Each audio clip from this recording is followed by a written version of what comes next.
If we're in a manipulative, toxic, or narcissistic relationship and we want to protect ourselves, stand up for ourselves, and gain what you call effed up resilience, what can we say and do to put them in their place? One of the tactics I talk about in my new book, and something I've talked about even long before this book, is this idea of not going deep, okay? And deep stands for defend, engage, explain, and personalize. And I tell people, don't go deep. Don't defend, don't engage, don't explain, don't personalize. The best thing you can do is not get into it with them, right? You just don't play. And when you don't play, you're not going to get pulled into their madness, really. And because you can't win at it. And it's hard though. And you and I have talked about this on your show before. I remember so well what you said because it stuck with me, which is this idea of, when I said don't defend, you're like, but what if you know you're in the right? Like, I don't like the idea of not saying something. It goes against the grain of who I am. But I thought you raised a really important point, which is in some people's nature is that they can't not defend. Like if they really believe something's right, they're going to take the fight. To which I say, then you need to understand what you're getting into. So if you don't understand what narcissism is, you don't understand what this is going to look like, you don't understand gaslighting or any of that, you're going to get eaten alive. But if you know that's what's coming at you, right? It's almost like you understand the weaponry that's going to be headed towards you, you can then create, in essence, the defense. But it's the not defending is something very active you can do because they're accusing you of something that's wrong. That's the core of gaslighting. Gaslighting is saying, there's something wrong with you. You must have some sort of memory problem or some other psychiatric issue. You need help. The mistake would be, I don't have those things. I saw a therapist. They said there's nothing wrong with me. And they're like, well, of course. And then you get in this back and forth, right? When they say something like that, honestly, the cleaner play is, okay. You just sort of play into their madness and say, sure, got it, great. And that's the not defending. And the other mistake alongside that people make is they explain themselves. They're like, listen, if you hear my point of view, this will make sense to you. No, it won't. They're not listening. I can't explain this to survivors enough. They're not listening. So when you try to explain something, like I want them to understand my point of view, they don't care. They want to dominate you. They don't want to understand you. There's a difference, right? Domination is just boom. Understanding is collaborative. Like if a person says, I really want to understand your point of view, then explain, but they don't. And when you start explaining, thinking that maybe they'll behave differently, another mistake. The explaining, I think one should never do. I don't think it's ever a good idea. The defending, I understand. Some people say, I feel like I'm a doormat if I don't defend myself. The explaining is, I just think it's off the table. And I think that once you know what you're dealing with, it's to shut the explain off. And all of this, and maybe we almost needs to start with the don't engage. The don't engage is if a person's ever been through a deposition, they kind of know what I'm talking about. You don't give long meandering answers. You literally answer the questions yes, no, or as briefly as possible. That's what you'll always be instructed to do by an attorney. Keep it tight. Silence is almost your friend in some ways, just like keeping it tight, because really when you're being deposed by opposing counsel, they're trying to trip you up, right? That's the bottom line. And if you can view it that way, the narcissistic person in essence is trying to trip you up. So less is more. And the not engaging is basically that you don't initiate new conversations with them. You don't talk about yourself. You don't share anything about yourself. So it really becomes, I always say, I said to someone once, I said, having any form of relationship with a narcissist is like forever having to listen to an annoying podcast because they're not listening to you. Obviously a podcast you're listening to, they're not listening to you. And there's just yammer. If you ever listen to a podcast, you're like, what is this person? Like I cannot get this 5 minutes back, right? So that's what it is. They're going to just talk about what they want to talk about in some whatever strange way they want to talk about it. And you're just listening. And in fact, I'll give this technique after I get to the P, the don't personalize, of ways to cope with it. Because the last P is don't personalize. And people say, how can I not personalize? This feels personal. They would be doing this to anyone in your position. This isn't about you. It's not you. Yeah. It's really anyone who's in the unfortunate position of having to work with, listen to, be in a relationship with, be in a family with this person would be going through what you're going through. They're not targeting you as a human being. They don't know you well enough to target you at this point. They just want what they want. But are they not partly targeting temperament and characteristics? They want to draw you into a position of weakness, right? So one of the most classic narcissistic plays is, so they say something to you and you're like, no, you didn't hear that right. Let me explain my part. And you're like, la, la, la, la, la, explain. And then they're like, yeah, no, you never said that. You're like, how can you tell me I never said that? I'm getting my phone. And you're like, you're just spinning, okay? But they're calm. They're like this. They're like, yeah, I don't have any recollection, but you seem a little crazy bit right now. Like, what's this? And you're like, I'm not crazy. You're making me crazy. The narcissist is so happy when that's happening because they look calm, cool, collected. You look insane, okay? And that reinforces that rhetoric of they're great, you're not, they're calm and well put together, you're dysregulated and out of your mind. They love that juxtaposition. The problem with that is that when it keeps happening, the person who's like losing themselves and trying to explain actually does start to believe that they're crazy because they're like, this person makes me crazy. And I'm like, you're engaging with someone you shouldn't be engaging with. That's really the issue. So that's another thing to keep in mind. But so they would be doing this to anyone, but the personalization is we think this is specifically they're out to get us. They're really not. They just want their power, they want their supply, right? When they're doing this, when they're trying to draw someone into conflict, when they're gaslighting, when they're lying, all these things you know to be true, you want to shut it down, right? But there's no point in sharing with them. I always tell people, they're showing you who they are. Old school Maya Angelou. Believe them. Okay, believe them through their actions. This is what you're dealing with. And so when people get really good at this, in fact, you and I have a common friend in Mel Robbins, right? And I was just on Mel's podcast talking about this and was in the curriculum of my healing program just this last month. I talk about this idea of soul distancing, which is when you're with them and they're trying to draw you out and you're giving your simple, not cold, like, yeah, yep, nope, got that, sure, I hear that. Like you're giving, like you're engaged, you're listening to them, but they may ask you, how was your day? You've won when you can say things like, yeah, no, a little bit of this, a little bit of that, not a lot was going on. You're definitely not going to tell them how you got into it with your boss, or you were hurt by a colleague, or you learned that your friend is sick, or you're frustrated with your mother, or even that you got an award at work. You're not telling them any of that because they're either going to be not supportive, blame you, gaslight you, or ignore you. So you're not, when they ask you those questions, like, how's your day? Like, yeah, a day, a little bit of this, a little bit of that. So you've answered the question, but they're not your go-to with that stuff anymore. That right there can turn some of the volume down. The problem is we all keep engaging with them like there's a point to it. And there's really, really not. I always view them as the way they've turned us into objects, turn that right back at them.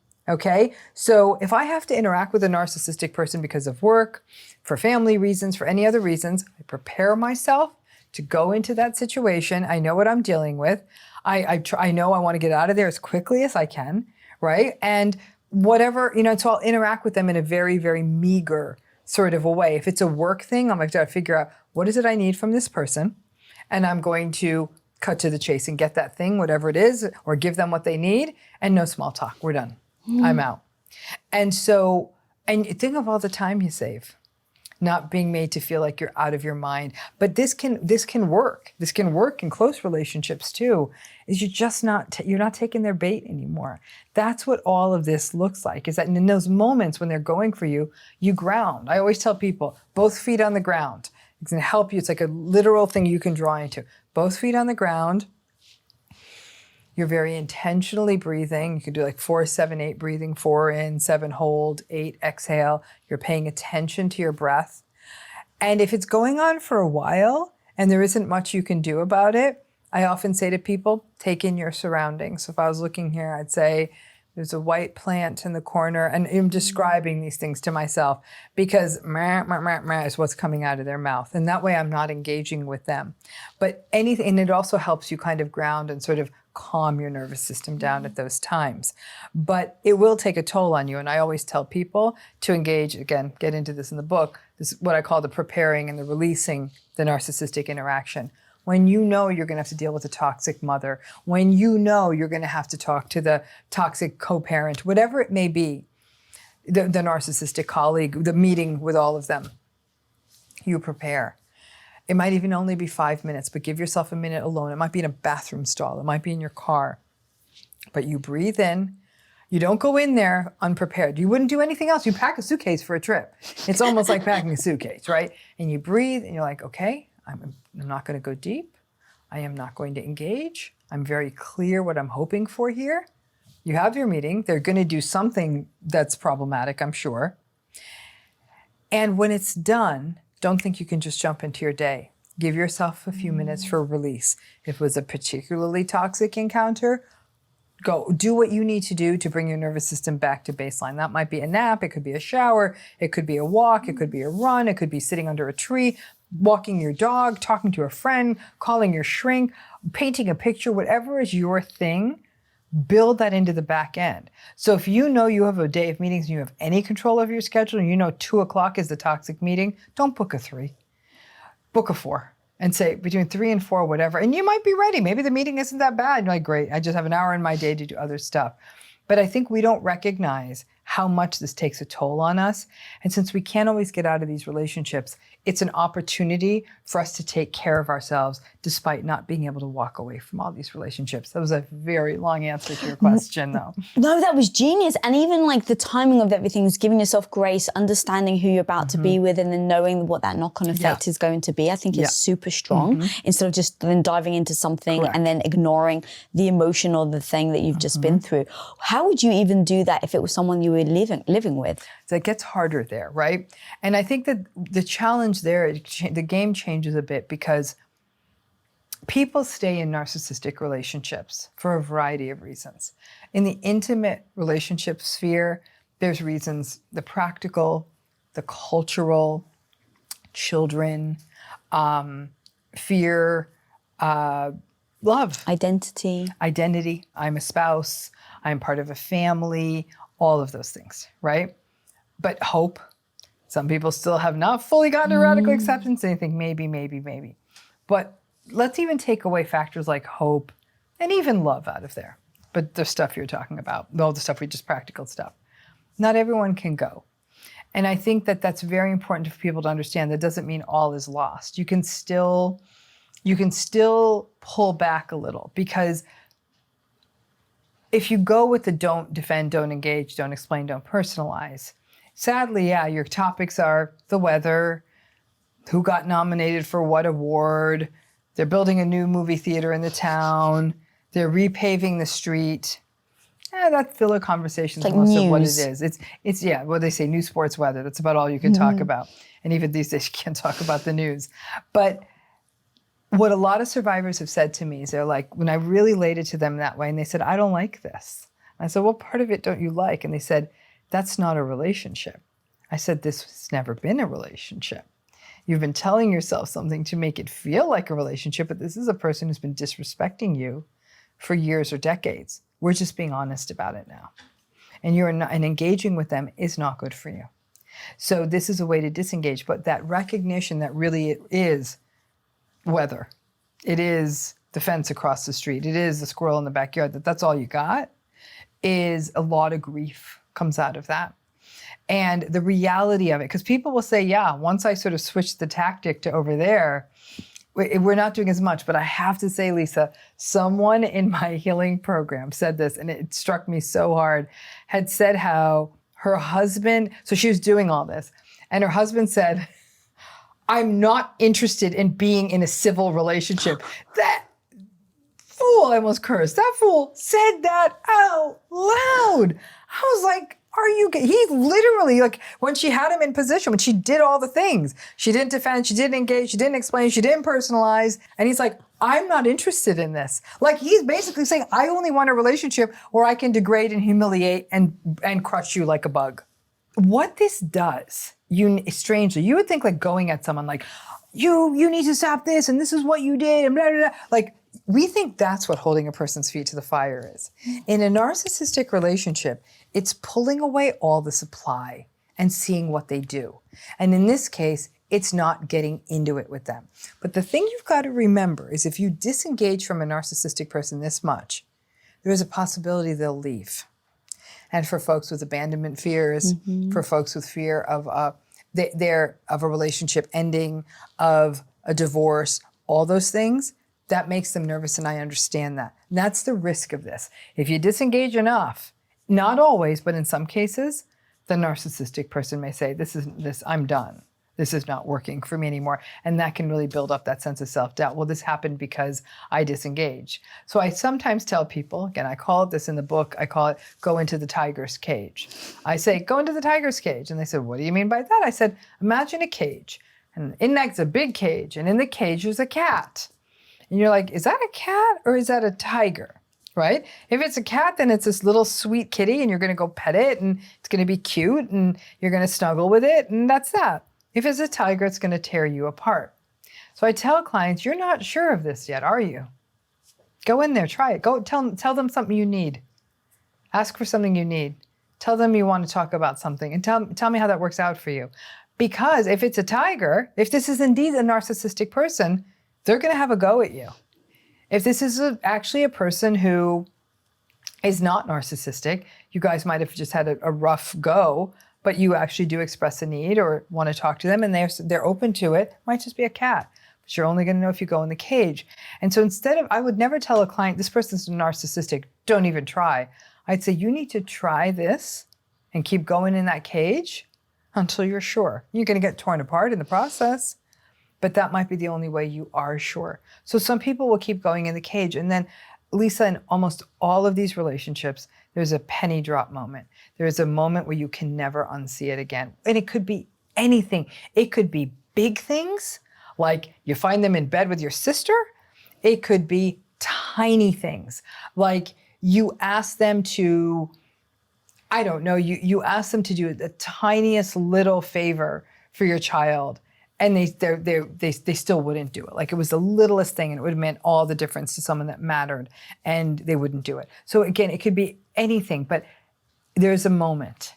And when that moment comes, and sometimes that moment comes because you keep going in the tiger's cage, because something that happens in these relationships is that if you don't push the system, like if you keep going along, if you keep justifying, you can trick yourself into thinking that this is a healthy relationship, even though you're feeling sick inside. But once you do things like don't play their ground game anymore, keep going in the tiger's cage, make a need known, because that's what people do. They don't make their needs known. It's a classic characteristic of trauma bonding. They don't share what they need with the narcissist because they know what's going to come. So you know how they can avoid seeing what's going to come? Never sharing a need. And so they never share their needs. And people in these relationships get really good at doing everything for themselves and doing everything that the narcissistic person wants, right?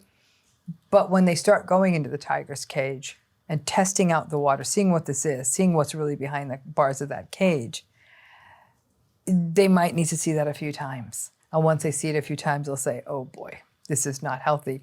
Now, if they decide to stay, the work, can they do these things? Sure. I mean, the conversations are much more impoverished. I tell people that you might have to find a way to skate between the good days. Like the bad days are the bad days, but every so often there might be a fun dinner or a silly family game night, and you view that as the break in the weather that it is. You know, it's like living in a place that's always cold and stormy, and every so often there's a sunny day and everyone goes out and sits outside and takes pictures, but you know the next day it's going to rain again. It's a tough way to live. Oh, God, yeah, the analogy in your book really hit me when I read that, because it's such a strong way of thinking about it. Like, if you can take that person that maybe they did the one nice thing that you're holding on to that makes them seem somewhat human, and you turn it into the analogy of the cat, it made me realize, like, oh, he didn't bite my head off and I'm still alive today. It's like, well, you know, it's like every time you walk into the cage, you're risking it. And eventually, you know, sadly, sometimes people are risking their lives. And so thinking about that analogy really hit me well. And then your breakdown of like, well, if you keep going into that cage, what that long-term effect's going to be. Did you, was it Siegfried and Roy in Vegas, those, The lion taming yes, people. they're like lion taming, and they had all these lions and they had all these tigers and they were known. And then one day on stage, a tiger decides to maul him. That's right. And That's it because literally that's what just, tigers do. that's what made me think, is like you have a notion or a thing like, oh no, but they care about me. I've brought them up. I've been with them for a long time, X, Y, and Z. But you can't change, you know, a tiger's stripes or whatever the phrase Well, you know, is. I mean, the parable I use in the book is the scorpion and the swan, Yes, right? yes. You know, which is that classical myth, which is there's a scorpion on the bank of a river. The scorpion wants to get to the other side of the river, but needs another creature to take it across. And everybody, the turtles, the frogs, everyone's like, we're not taking you, you fool. You're going to sting us? Oh, hell no. But then the swan comes by, and even the ducks are saying no. And the scorpion says, you know what, I can see you're so elegant, you're so beautiful, you're so much smarter than all these other river creatures. Would you please take me across? And even the swan says, like, I don't know, like, how do I know it won't sting you? And the scorpion said, why would I sting you? You're my way of getting to the other side. You know, and honestly, like I said, you're smarter than all these other creatures anyhow.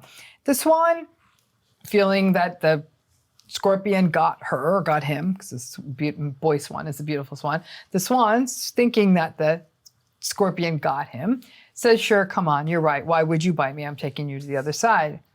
And they get to the other side of the river and they're having a nice little chat, and it's time to jump off to the other bank, and the scorpion stings the swan. And the swan in agony says, why? Why did you do it?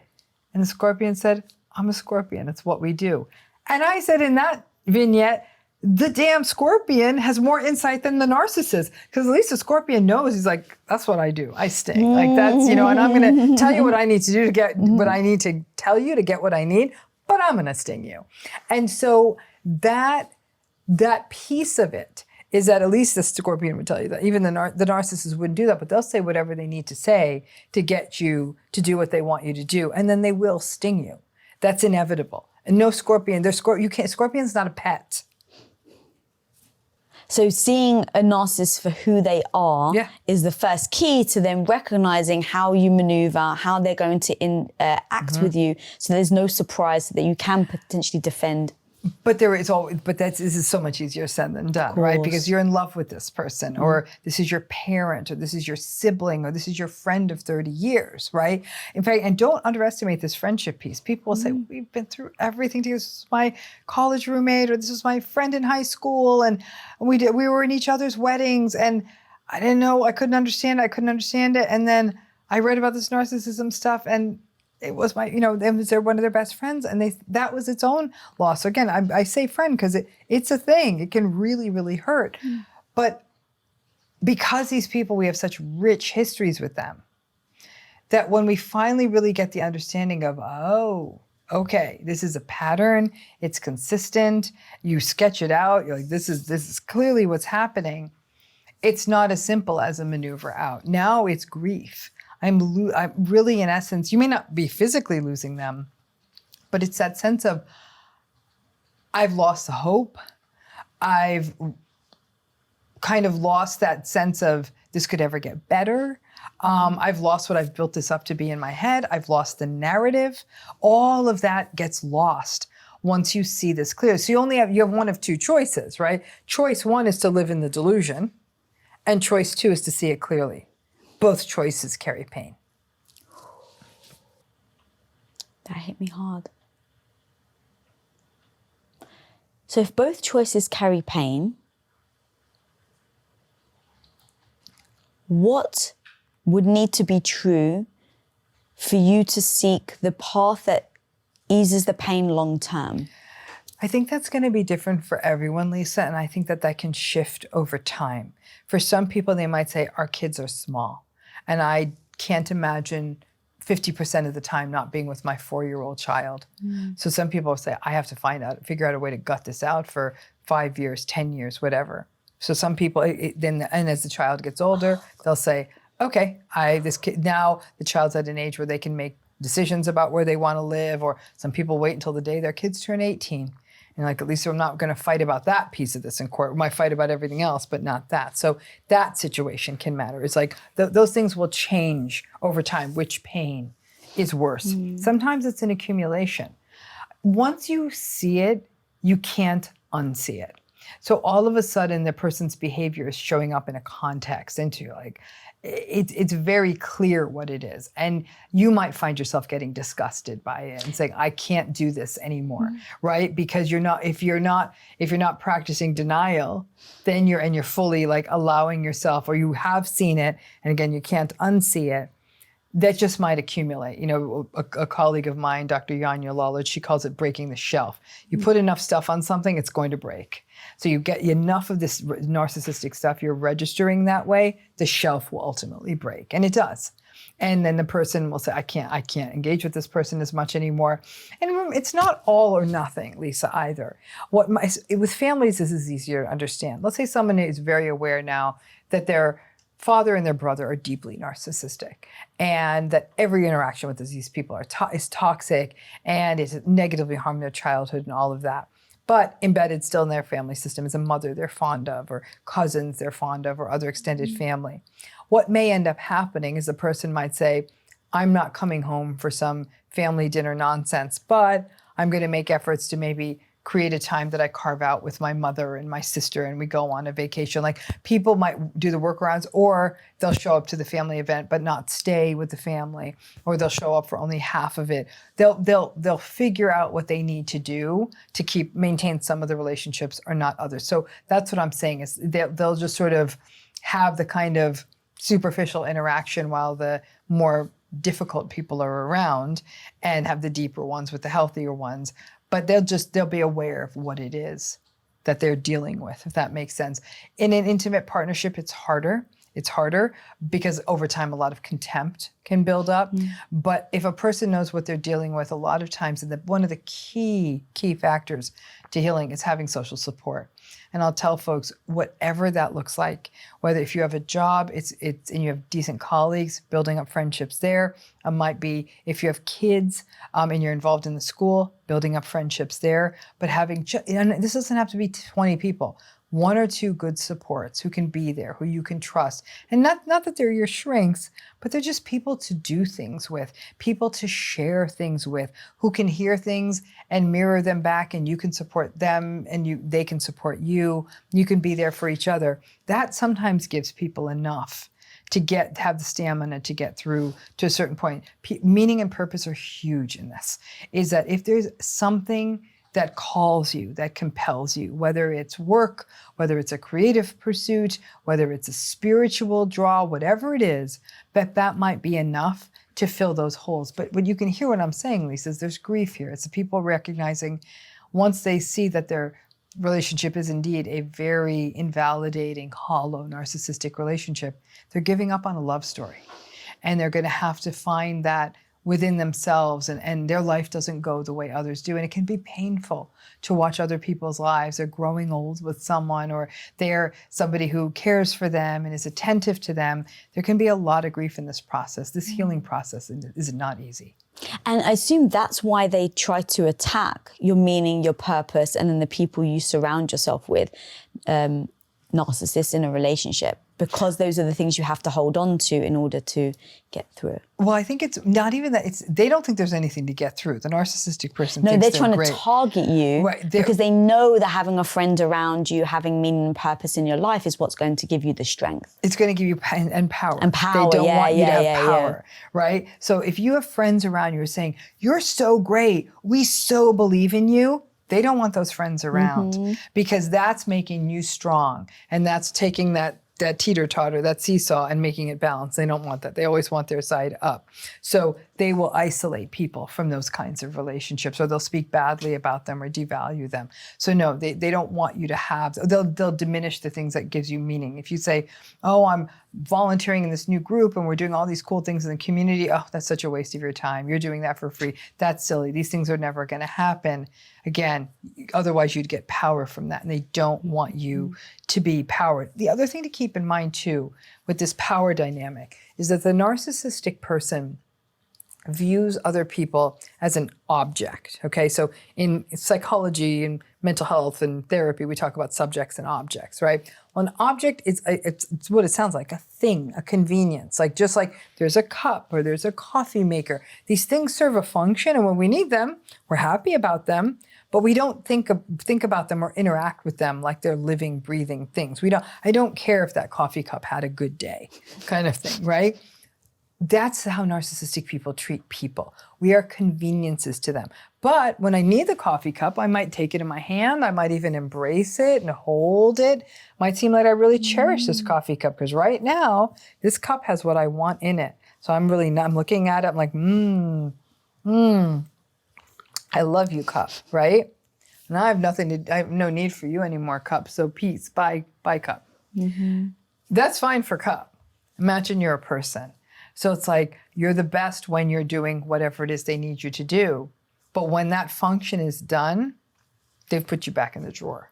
And that's a terrible feeling. You exist to serve their needs. That's the dynamic here. You serve their needs, you uphold them, you give them supply, you allow them to feel powerful. That's the narcissistic relationship. And when people recognize that they were really just serving a convenience, they were serving a purpose, that's a terrible, terrible feeling.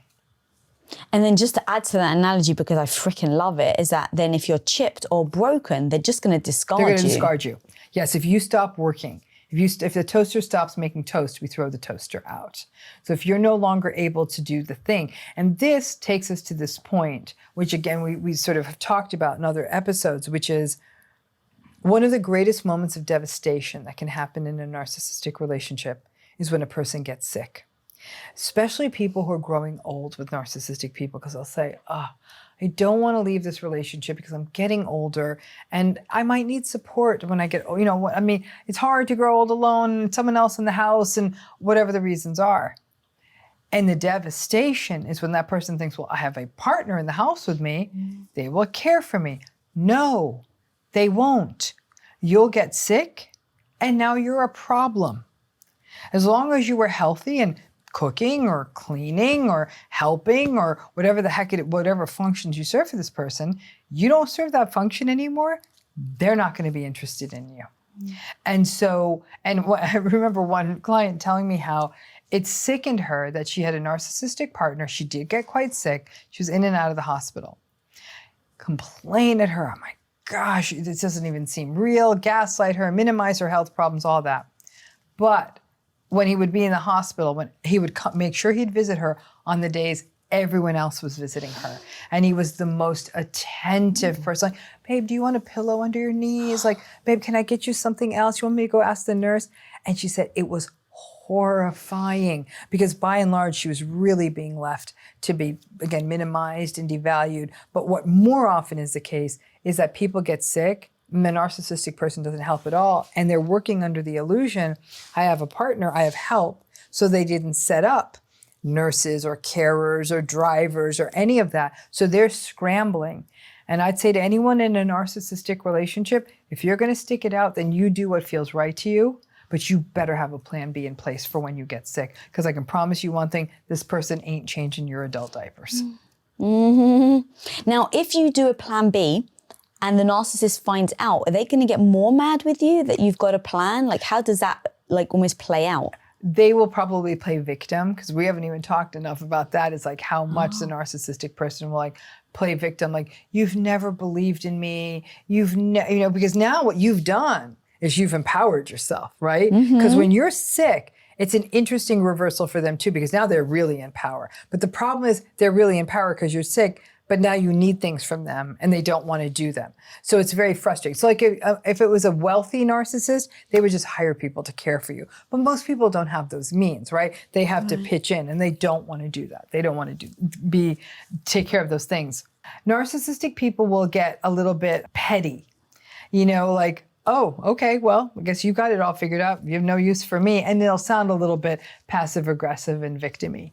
Like, oh, I guess there's no point in me being around then, I guess. Well, you've got it all figured out, don't you? I guess you don't need me. And now many people will find themselves, they felt they were now in the position that they had to go rescue the narcissistic person. Oh, No, I know you're helpful. I just don't want to be a problem. Like, no, I mean, you've got all these rides set up, but the minute you cancel all those rides, they won't provide them for you. I'd say hold on to your plan B and say, I just feel more comfortable with this. oh God, the moment you have to go and rescue the narcissist. When you're on your worst day. Yeah. Oh, couldn't even imagine. So you brought it up. Let's talk about then when narcissists act like the victim and they start whining. What does that look like? And then as the person receiving it, how can we respond in order to, hopefully stand up for ourselves or at least protect ourselves? They really believe they're the victim. Narcissistic people not only are preoccupied with their own sense of suffering and misery and pain, they feel everyone's out to get them. They feel wronged by the world. They feel life is unfair to them. They believe that. This is much more pronounced in vulnerable narcissistic people compared to grandiose narcissistic people. But it's anytime something goes wrong for a narcissistic person, it's woe is me, right? So if they feel as though they've lost any of the power, because again, you go and make your plan B, then you've taken away some of their power. So it's a lot of woe is me at that point. They're so entitled. Narcissistic people are so entitled that if things don't go their way, then they're a victim versus they don't take responsibility. It often might be the things that they did. That's why things didn't go their way, right? So I'm suffering worse. And no one else is suffering, right? You don't understand how bad this is. And meanwhile, the person next to them has gone through it 100 times worse, right? So that victimhood, in a way, is sort of like that. It's the entitlement, but it's coming out in this more passive, resentful, sullen way. So still, victimhood is entitlement, right? Basically, I'm entitled to not suffer. That's what the entitlement is at that point. But it works. Because people will often feel that they have to scramble to save them, because that's our tendency, right? A lot of us are rescuers. People who are empathic and compassionate will want to rescue. And I will tell you, when I've been doing this long enough that when I see the victimized narcissistic person, I feel no desire to help them. I don't care. I have no problem walking out of a room, but it certainly makes me look like a little bit of a monster. That like, whoa, that's a little bit cold, isn't it? And for the early when I was doing that, I did feel like a bad person. Like, how could I not be reaching in to help somebody who says they're struggling? But when you understood it, they're always struggling in the context of narcissism. They're only struggling because they didn't get their way. That's not my problem. But it wasn't my natural tendency to walk away from somebody who was ostensibly suffering. I had to remind myself that, no, this is performative and this is not my problem. Especially when there's people in the room. Yeah. If they don't know the context, that would be so hard. It's very hard. And I will tell you, I've done it in front of groups. Like, it's not that abrupt, but you'll see I'm tuned out. I'm on my phone. I'm playing Candy Crush. And people are like, Kellis, Ramani. And and then I'll go to the bathroom. I'm like, oh, there's a vending machine. Let me check out something over there. And everyone's like, oh, trying to help them. And sometimes people would say, take me aside, and some people would, really be casting some shade my way. But people who'd know me, and these usually it would happen in work settings, will say, what was that about? And I'll say, you really gonna fall for that victimized nonsense? And when I put it in the macro, they're like, you're right. But you have to be willing to tolerate that sense of being viewed as the cold one sometimes. And that's hard. In the beginning, it was very hard for me too. I did not like that. I didn't like that feeling of being thought that I was sort of the bad one because I wasn't going to put up with this whole victim nonsense anymore. I just don't care. It's a lot of disengagement. It's changed me. I mean, Lisa, from a personal perspective, and you'll see this throughout the pages of this book, the number of narcissistic relationships I just had the bad luck to endure. And I don't think it was coincident. I think having them in all these different areas and phases of my life made me more likely to stick around in others. I don't do it anymore, but it's also changed how I go through the world socially. I'm much more conservative and restricted in how I spend time with other people. I think my world has become a lot more narrow as a result. So it has changed me. So take me through that, let's say one instance, because I'm trying to think of the people listening at home that so desperately wants to do that, right? They've had the experience, they find themselves in another situation, whether in front of people or not in front of people, and they start to notice that these characteristics of the victimhood's coming up. If you're a natural empath, if you naturally want to, help people, your natural inclination is to start speaking up. So number one is, okay, don't say a word. Number two, is it pick up your phone and play? Actually take me through what that would look like, because there's such a difference between wanting to do exactly what you said and really wanting to be like you, strong like you, and actually doing it. So I would say I've been to this movie before kind of thing. Like this person had done this over and over and over again, right? And it always got us to the same result. Everyone in trying to help the victimized person, they ended up getting their way. It was a very, very skilled manipulation. And the day I realized that no matter what I do, this other person is going to pull out their whole victimized manipulation, and it's always going to go that way. Like, why am I wasting this emotional energy, right? So now I said, I got to pull my psychological energy out of this. And so I did. recognizing that it was draining you in the first place and then extracting yourself. But number two is that the system was never going to change either. It was just recognizing it, and that no one else around it wanted to get it, right? Because it wasn't just one-on-one. This was a whole group of people. So that number three was disengaging. And it was recognizing that my needs were never going to be met in this system, and it was never really going to work properly. So I disengaged, but I showed up because I had to. I was obligated to show up, and I would do other things. I mean, like I said, as rude as it might sound, sometimes when it really got heated and that person was really going on one of their victimized narratives, I would play a game under the table because it would at least just pull my focus because I was getting frustrated and angry. I'd go to the bathroom for a protracted period of time. I'd take a long time walking back and read what was on the bulletin board. Was someone going to stop me from going to the bathroom? But I would just keep taking myself out of that situation, and I was totally disengaged. And when people are like, how can we support this idea of such and such? How can we? I wouldn't say a word. And they'd say, Ramani, do you have any thoughts? I'd be like, no.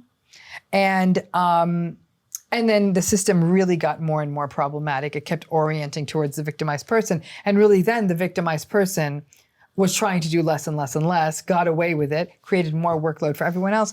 But Lisa, here's the ultimate punchline is I had to leave the system. It was not sustainable. I was able to leave the system, but it took me a very, very long time. Initially, I was not able to leave for a variety of practical reasons. And then I was able to leave. That's why I'm saying these things evolve. Sometimes we can't leave, and then we do leave. We find our ways out. Sometimes, it can take years, it can take decades. It really depends on what it is. But that, for me, it was very much that moment where like, nothing I do here is going to make a difference. Nothing. It's a tough moment because we've exhausted ourselves, getting ourselves to that moment of nothing I do, nothing I say, nothing. I played by all the rules. I did it all right. So inside myself, I was like, I have exhausted all possibilities. And now I'm fine with saying, nope, this is pointless. And so I disengaged, nor though the hard part was this person who by now I was disgusted by too. See, that's the thing. When the person's doing this whole victimized thing and you're very familiar with what their gambit is, like, no, this is horrible. Everyone else might be falling for this. And it actually made me lose respect for other people in that system too. So I actually have a couple of other behaviors I'd love to ask you about, and then give us maybe like a little cheat sheet of what to do in those situations. So you have said that a narcissistic behavior, they are often relentless. So let's say someone's being relentless and they just are like a dog with a freaking bone. What do you do in those scenarios so that you don't feel like it's coming at you, so that you can basically put up those walls and protect yourself? A lot of times it's getting distance between you and your ego, because when we stay in the fight, it's often ego, right? Because narcissistic people are what we call, there's a word we use in psychology called perseverative.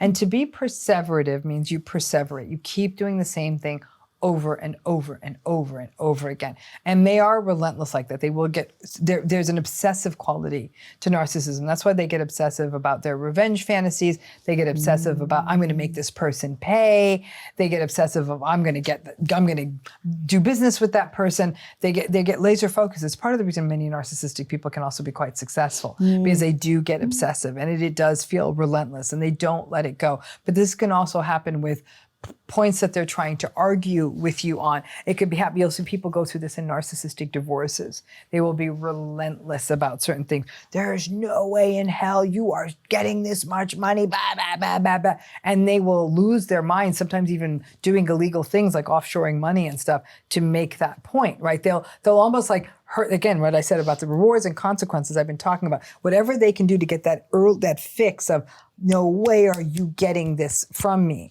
And that goes to that oppositionality I've talked about with narcissism too. They don't like being told what to do. They're obsessive, they're perseverative, they get stuck. Again, even to their detriment. The reason we get in there with them is our own egos. We have pride. We want to win. We want to make our point.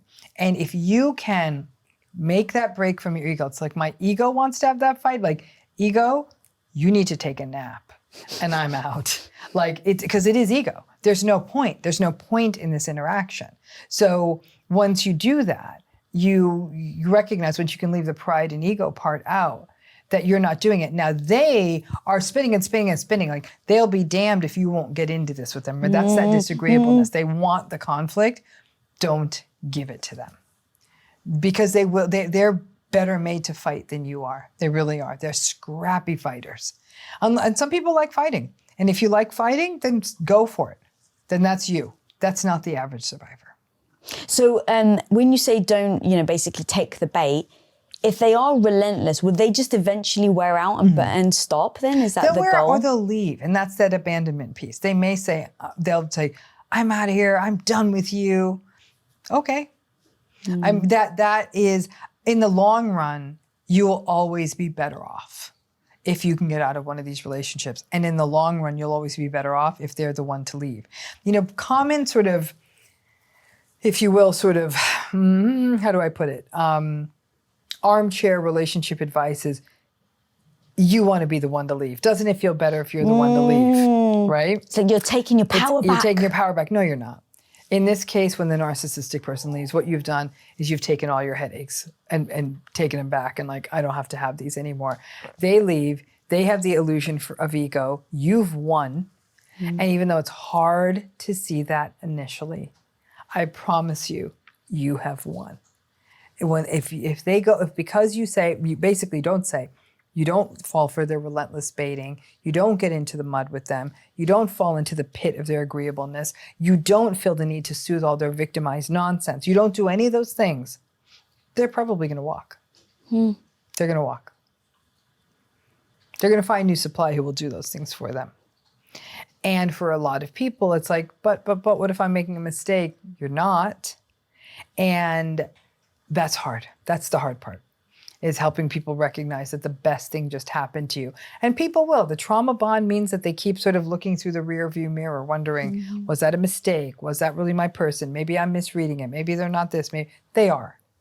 They really are. Most people have suffered for years and years and years. So they feel certain that they were right in seeing this as a toxic relationship. So when it goes, initially there's I hope I didn't make a mistake. And then it will get better. That I can tell you, after doing this with hundreds of people, thousands of people, it gets better. It's so interesting, the power piece about that people think they would rather leave because you feel like you're taking your power back.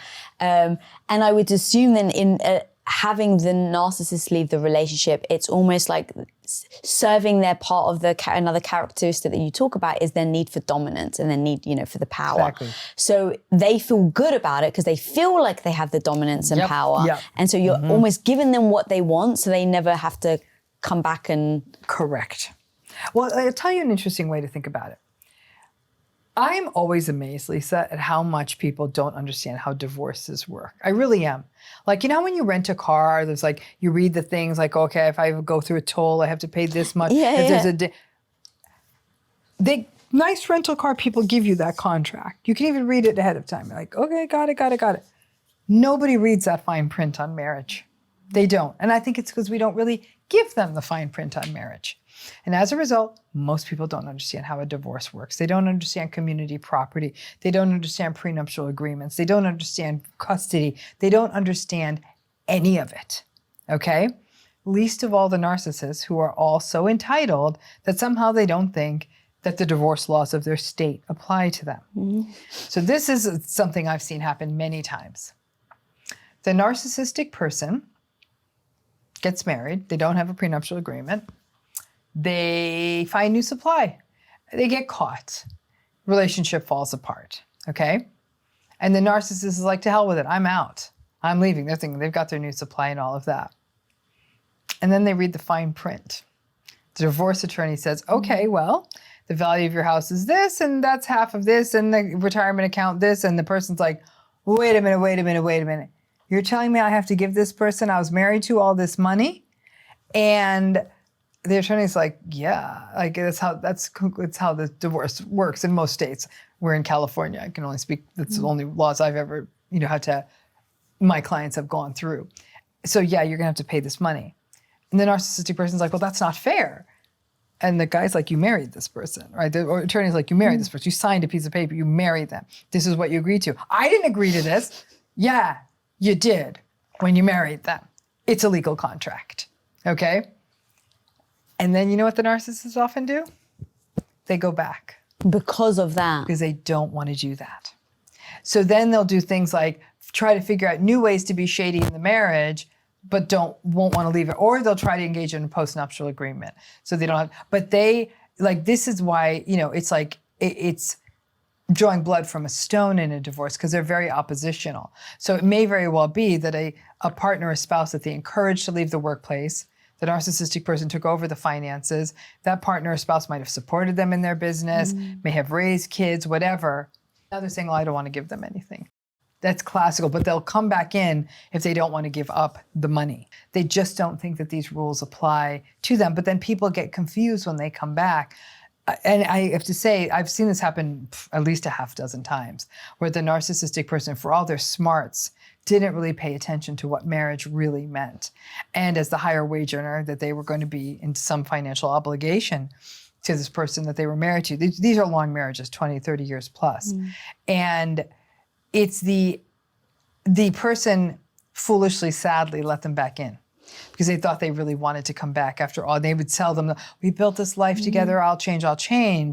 But when we're in therapy together, I'd have to say, it was really because they didn't want to give you that money. And they'll say, got that now. And then they have to almost replay this whole process twice. Oh. And then they reenact everything that we've spoken about in past episodes as well, where they're hoovering you and they're breadcrumbing you. I think I've heard it all, and then I'll hear about one more of these narcissistic divorces. And the way I explained it to one client is, she said, I was married to this guy for whatever, in one case it was like somewhere between 25 and 30 years. And that the hard part for her to get her head around was he would be okay with me being homeless. And I said, he would be 100% okay with you being homeless. 100%. That was a lot for her to swallow. Wow.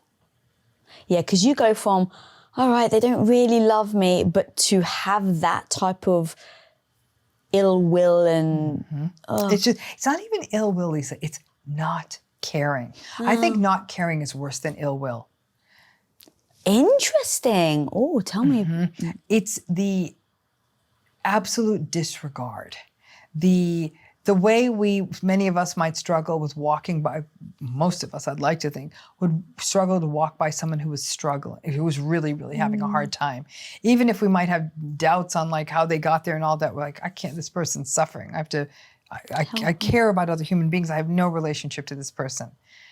This is a person who was married to you, who once stood in front of a group of people and proclaimed their love for you, who you may have raised kids with, whose families you've gotten to know, who doesn't care if you are unsafe. They don't care. And that concept of absorbing that somebody just doesn't care, the callousness of that, That has got to be one of the hardest things I've seen survivors grapple with. Yeah, I can only imagine. Because ill will, in a way, is more like, I want something bad to happen to you, right? It feels more revengey. And then you can almost see it as like, okay, they're mad, whatever. But the I don't care what happens to you, that feels like a dismissiveness at the highest level.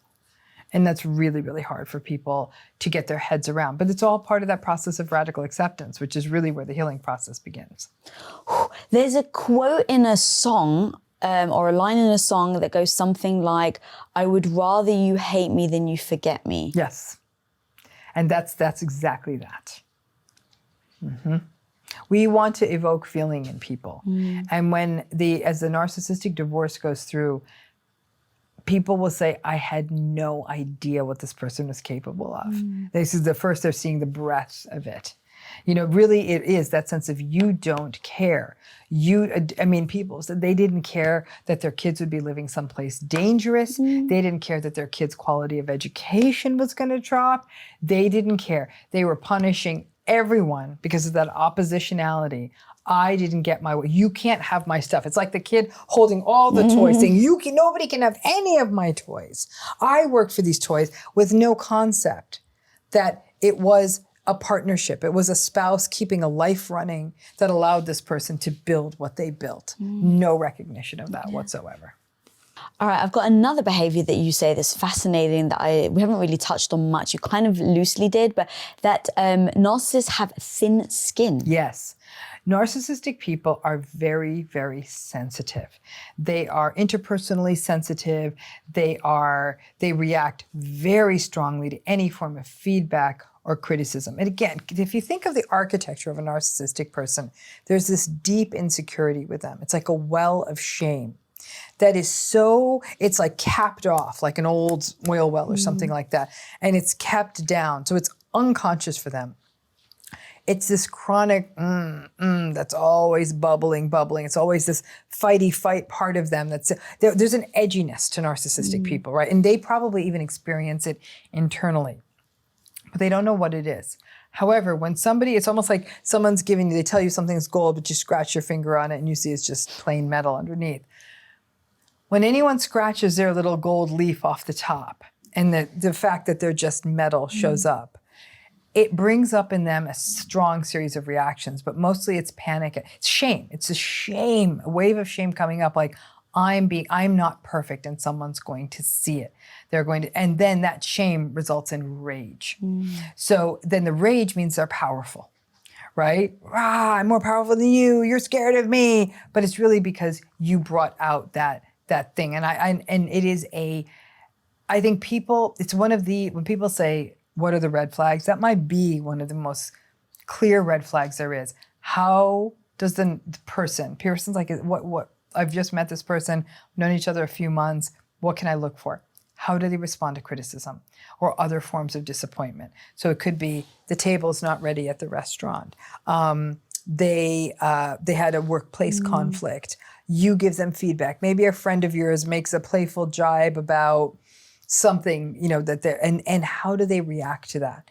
If they react like in a very disproportionate, rude, attacking way, pay attention to that. Because sometimes people say, well, I think they're just a little socially anxious because they're meeting new people. Or I was going to say, well, maybe they're just a little sensitive, but in your examples of the table versus, hey, you've said something that's hurt my feelings, two very different scenarios. Yeah, absolutely. So it's that thin-skinned quality actually is one thing that makes narcissistic people dangerous. That it's, in fact, in the research, they call it thin-skinned provocation. So these are the people, for example, we hear all these stories of these road ragers who will run someone off the road. That's that thin-skinnedness in practice. They don't like that somebody might have gotten in their way or told them no, or even, given a gesture at them, so they will punish that person. And it's a real driver for aggression.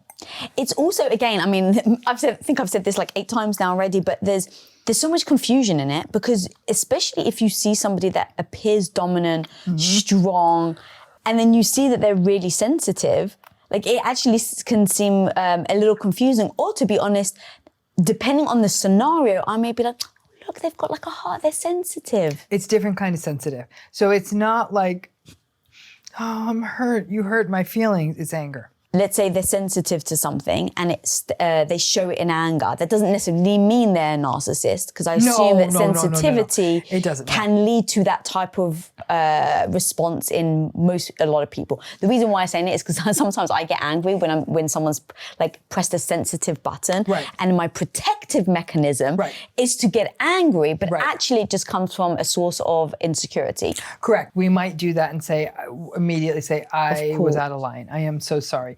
It's none of us are perfect, right? The narcissistic people think they're perfect. None of us are perfect. If somebody pushes a pressure point, right, we may get very snappy.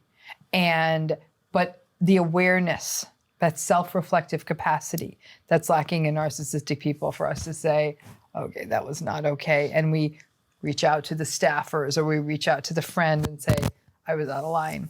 You know, that was uncomfortable for me. I am sorry that my reaction was out of line, and I hope you're okay. That's not something a narcissistic person would do. So to understand that, yes, we have those, but that it's called, again, thin skin provocation is this.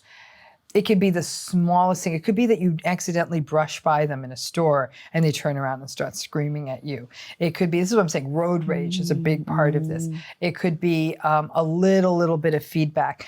And it's that even the smallest thing can set them off. But what happens though is that ultimately it becomes a tool of control because everyone's now afraid of them.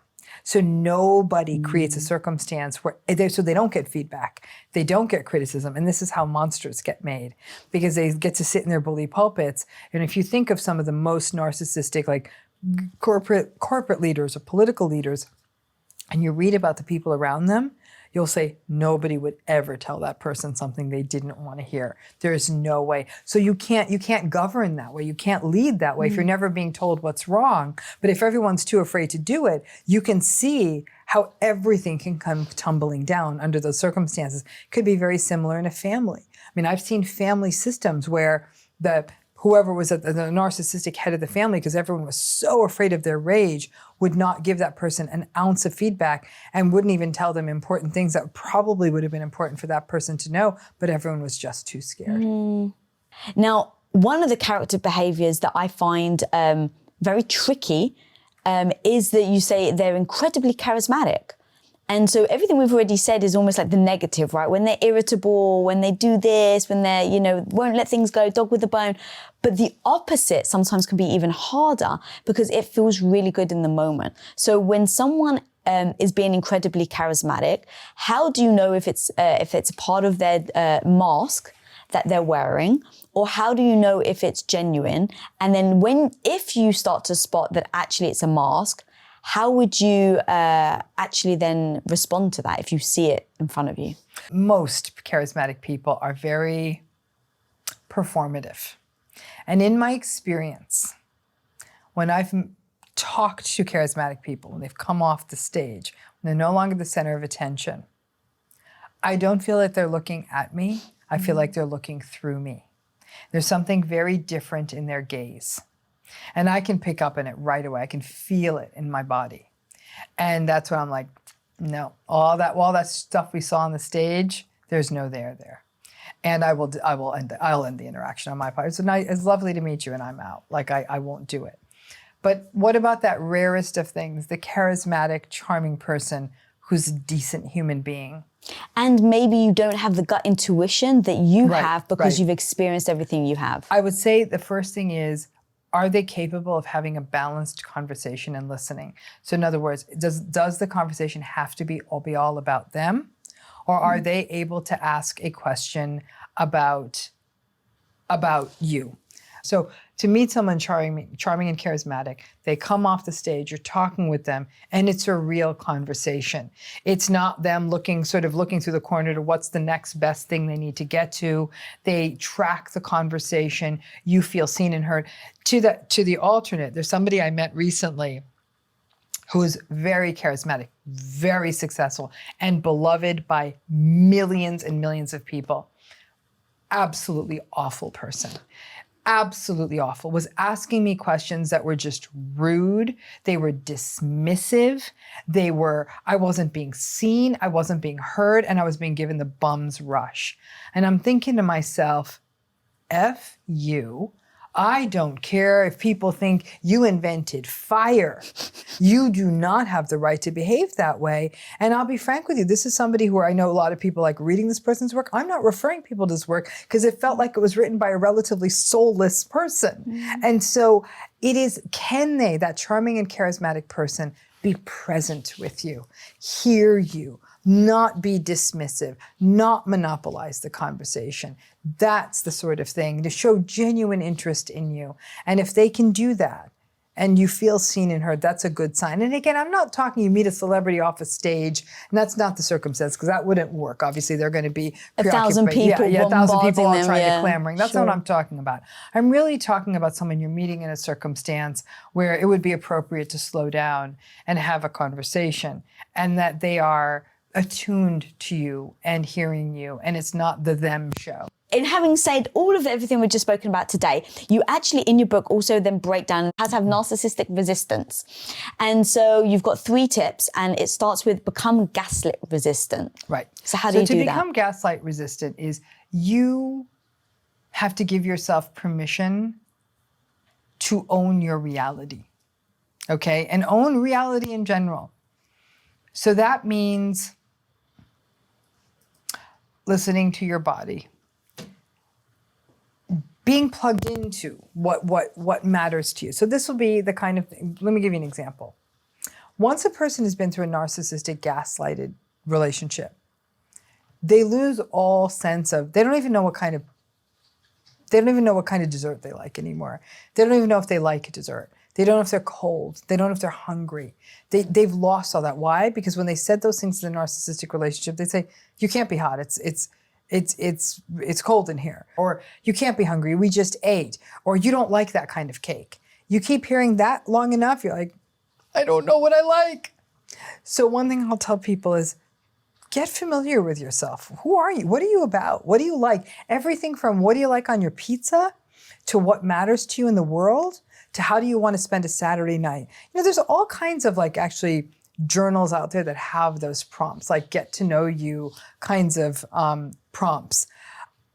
Do some of those, because getting to know yourself is actually something we don't do a lot of. We are often overly shaped by the world outside of us. A few times a day, catch yourself and ask yourself, how do I feel right now? You might say my back hurts a little, or I feel good, or I feel a little off balance.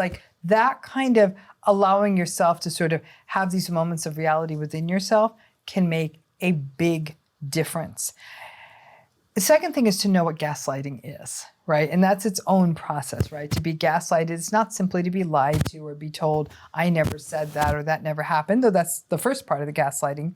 Second part of the gaslighting is then to also be told there's something wrong with you, or you have memory problems, or you're out to get me, or something that's completely untrue and that destabilizes you, because that's not true. And maybe I didn't remember it right. And then you start to believe that there's something wrong with you. Happens enough, you do believe that there's something wrong with you. So again, it's that sense of knowing what it is so that when it happens to you, you're very aware of what this person's doing. You don't even have to say to them, don't gaslight me. You can say, this person is gaslighting me, so I'm not engaging with this. It's really that I know what my reality is. The sky is blue. My skirt is black. Even if, no, it's actually green. Okay. And then you learn responses. Another way to become gaslight resistant is to learn responses. So when a person says, your skirt is green, I'd say, okay, that's interesting. I see it as black. You're having a different experience than me. I hear that. We're cool. Done. There's no, you're out of your mind. It's green. I'm like, you think it's green. I'm not out of my mind. I see it as something different. Thanks. You don't say you're gaslighting me. You don't say stop that. You don't try to prove to them it's black. You're having a different experience than me. We're cool. And I love that you didn't also just agree with them. No. It's got you. We're having different experiences here. Keep that in your back pocket, because when someone's doing that, you say, we're having different experiences. A gaslighter's never going to say that to you. They're going to say, basically, my experience is the only experience. And you say, I guess this is different for us. I love that. We're having different experiences. Right? Such a good. Because we'll say that to people. Like, it's funny. It's the time of year everyone's talking movies, right? Yeah. And it's fascinating for me to hear this absolutely different takes. Speaking with someone just today, talking about a very popular film, and they asked, "Did you like it?" I said, "Actually, I really liked it." And they said, "Well, I hated it." Barbie? And I knew it. And they listed all the reasons. And they said, "Why did you like it?" I said, "Well, there's an interesting existential feminist message." But, I said, "But I hear you." And then the person had given me a long reason for why they didn't like it. Our temptation is to get into a fight about why it was a great movie. But instead, if we can practice, like, and this person wasn't trying to tell me you're wrong. At no point did they say, Barbie is bad and you're dumb for thinking it's good. They never said that. But these opportunities but people have been overly gaslighted. Will say, maybe I'm wrong for liking that movie. Maybe there's something wrong with me. No, you liked the movie. That's fine. They didn't like the movie. That's fine. If they start to tell you you're wrong, that's one step in through the gateway of being gaslighted. And then if they tell you there's something wrong with you for liking that movie, you've just been gaslighted. And say, I hear why you didn't like it. I liked it a lot. So you can acknowledge hearing them. And if they say you're dumb, say, and you know what you do? Just hold your ground. I liked it a lot. After a while, you do sound like a little simple, but that's okay. Because I'll say, I liked it. And they'll say, only a dumb person would like it. I'm like, yeah, I liked it. They got nowhere else to go. And then they get very frustrated with me. Like, you're the dumbest person. I never want to go to the movies with you. I'm like, I'm good with that. Yeah. After all that, it's like, I don't want to watch a movie with you. Yeah. It's interesting how you broke that movie down, because taking it out of like an emotional thing actually makes it really clear of how comical almost it is about how they try to change your mind. And when it's something like that's detached from your heart, it's actually... A movie's easier, yes, because it's detached from your heart. Yeah. But when it's personal, you've got all these reasonings and these upsets, but it's like, I like the movie. Like, what am I going to say? But Lisa, that movie example, a lot of people would have gotten into a fight over it. They'd have fought for their movie. That's the ego. Yeah. Like, no way, best movie of the year. You're audience. No, blah, blah, blah, blah, blah. But you're like, yeah, who cares? I liked it. Yeah. Good movie. Yeah. I happen to like it. What up, homie? I got something free and new to share with you right now. How often are you visited by that negative voice in your head telling you that you're not smart enough, that you're not good enough, experienced enough, not fill in the blank? One of the most powerful things you can learn to do in life is to turn that negative voice into your bestie. And I want to teach you how to do that and so much more in my 4 Steps to Becoming Confident workshop. And guys, the most amazing thing is you can actually register for completely free for this workshop. So click the link on your screen and I'll see you on the inside. All right, so now we've already built our gaslighting resistance, which I love that you've just taught us. So then the second one that you say, in order for us to build the narcissistic-resistant, blueprint, let's say, is listen to your inner critic. Yes. So in this book, because It's Not You is focused on moderate narcissistic relationships. And it's important for me to make that distinction, because there's a whole realm of very severe narcissistic relationships, more of what we'd see in the realm of malignant narcissism, that are characterized by dynamics like coercive control and exploitation and intimidation, stuff that's scary and even dangerous, right? While when that happens, it's terrible. I was not going to be able to write one book that hit the whole spectrum of experience, because that's more, we're talking about safety, we're talking about protection, sometimes we're even talking about legal and criminal issues. That's not this. This is the vast majority of people who will show up in one of my offices, is this idea of the moderate narcissistic relationship. It's enough to really throw you off balance, to make you uncomfortable, to leave you feeling betrayed and sick, but it's not the terror. The people in these relationships are typically not experiencing violence or things like that. Now, there are also mild narcissistic relationships, which are annoying and sort of stunted and ridiculous. It's like, it's a partner that will say like, no, like we have to take like 1 million pictures on our trip and post them all on Instagram. You're like, I just want to take a vacation, grow up, and so it can feel sort of vapid, cotton candy, silly, immature. It doesn't feel like a person who's adulting.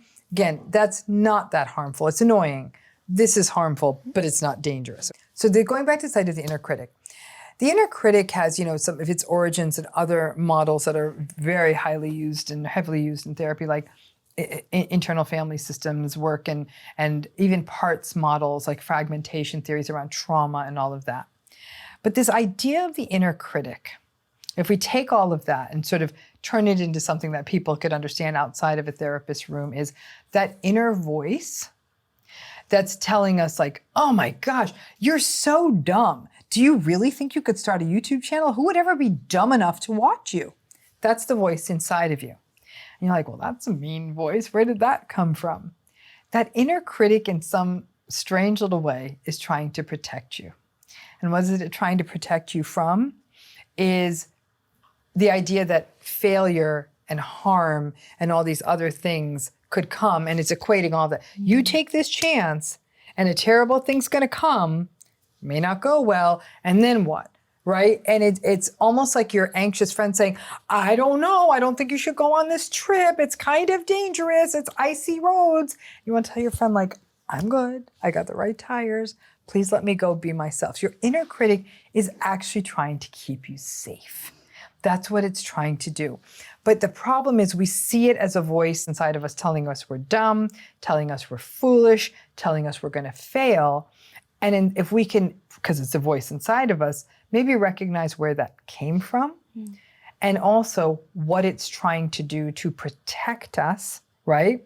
Then instead of hearing it as a voice telling us we're damaged, we can hear it as a part of ourselves that's actually trying to keep us safe.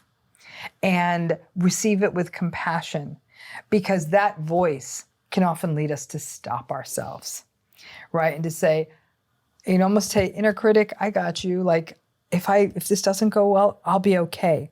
But that inner critic can also be viewed as related to sort of an inner child inside of you, right? The child who's terrified, because for the child who failed, it might have meant losing love. Every survivor of narcissistic relationships I've ever worked with will say things like, I am so dumb. I am the dumbest person. I do it all the time. I'm always talking to myself as though I'm stupid and I'm a failure and I'm a loser. That language comes out of me all the time, right? That was language I was using to almost get ahead of narcissistic abuse, to protect myself. But then one day I had to catch myself and say, inside of me, and guiding even that inner critic, is that inner child. And so one day I grabbed a picture of myself when I was 5 years old and I said, go ahead, Ramani, tell her she's stupid. I burst into tears. I'm like, oh my gosh, like maybe someone said that to her. I don't know, but I'm like, I can't tell her she's stupid. She's a sweetie. And that shut it down a lot for me. I still do it from time to time, but that idea that I was telling that child is inside me is still trying to try things, feel safe, very scared, and likely silenced by narcissistic voices. When we can recognize that vulnerability exists within us, and instead of being mad at it and treating ourselves as damaged, to cherish that and say, had that 5-year-old self of us been nourished and nurtured and cherished at that time, we would be in a very different place now, and it's never too late. But that understanding that the inner critic, those voices are trying to keep us safe, can help us then be less likely to believe the nonsense the narcissistic person is saying to us, and instead realize like, oh, I see what you're doing. I've been here before, and I am not allowing this to happen again. But it's understanding the function. Sometimes this negative self-talk is really just to keep ourselves feeling, again, safe and in control in situations where we don't feel safe. At the time that inner critic voice developed, if you failed, it wouldn't have been okay. And that's where that voice really comes from. Oh, that's so strong, so strong. Okay, and then the last thing that we can do on building our resistance is to understand the sympathetic nervous system. Yes, so this relates to what I was just saying. Fight, flight, freeze, fawn, submit.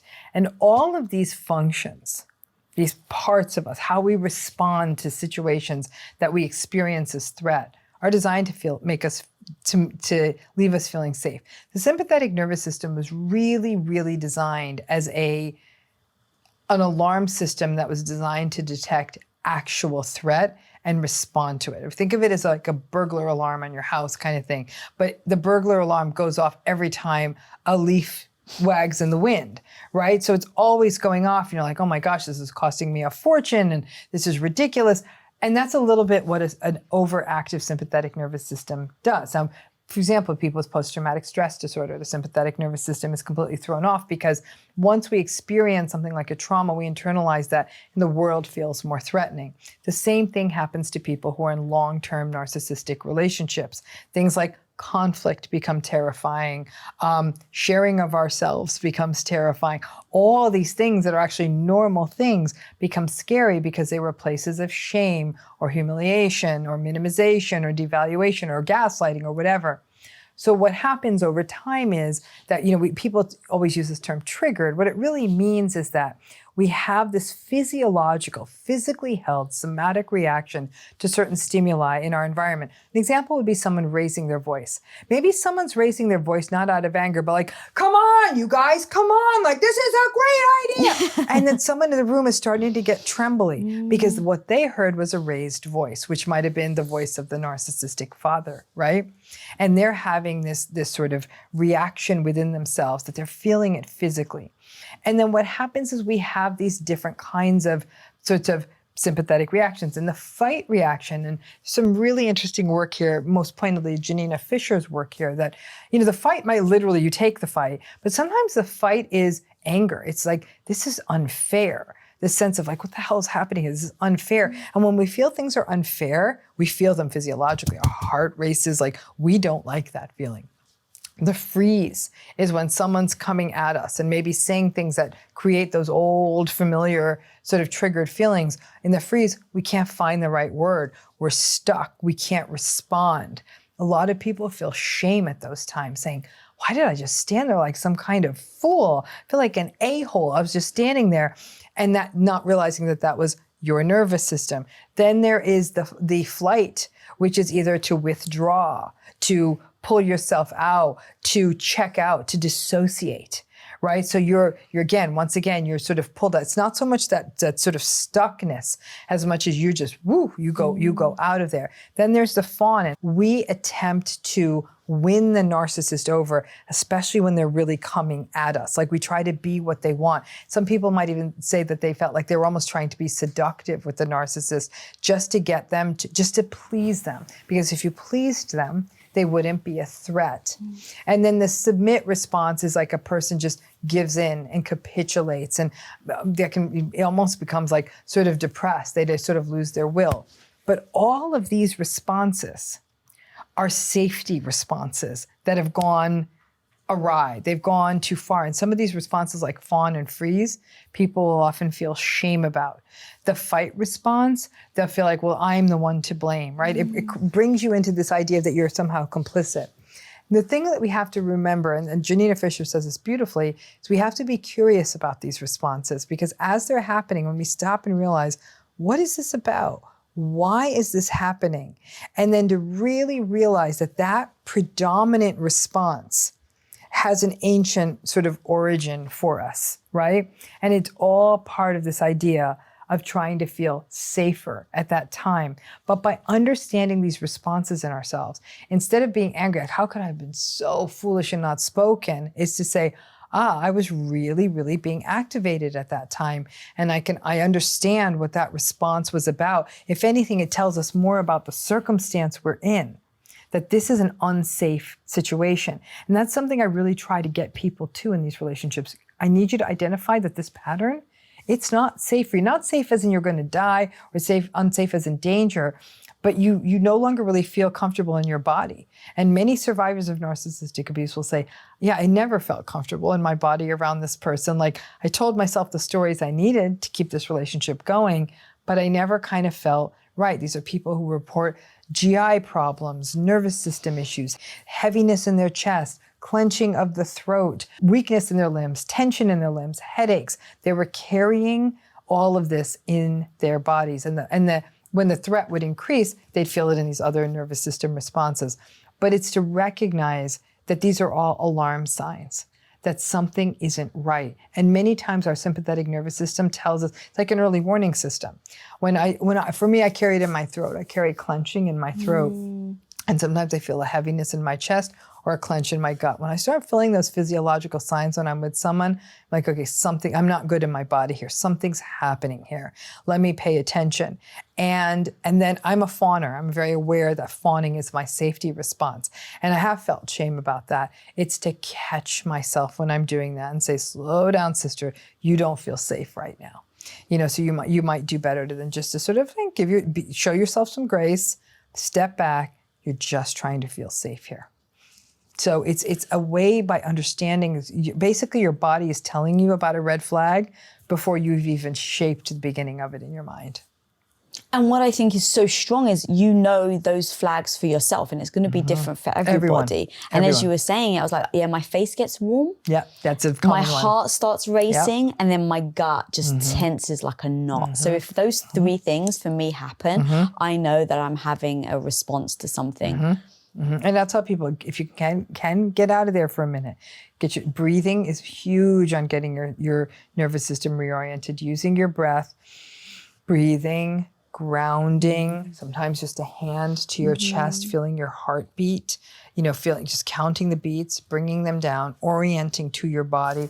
All of these things can help kind of bring you down from that, and then recognize that you're responding to, again, often a long-held threat in your body, but that may not even be happening here. It could simply be that person with that loud voice is actually really being enthusiastic. But the problem with the sympathetic nervous system response is it almost blocks you from being able to take in what's really happening. You just aren't able to take it in. You're just like, alarm, alarm, you're gonna kill me.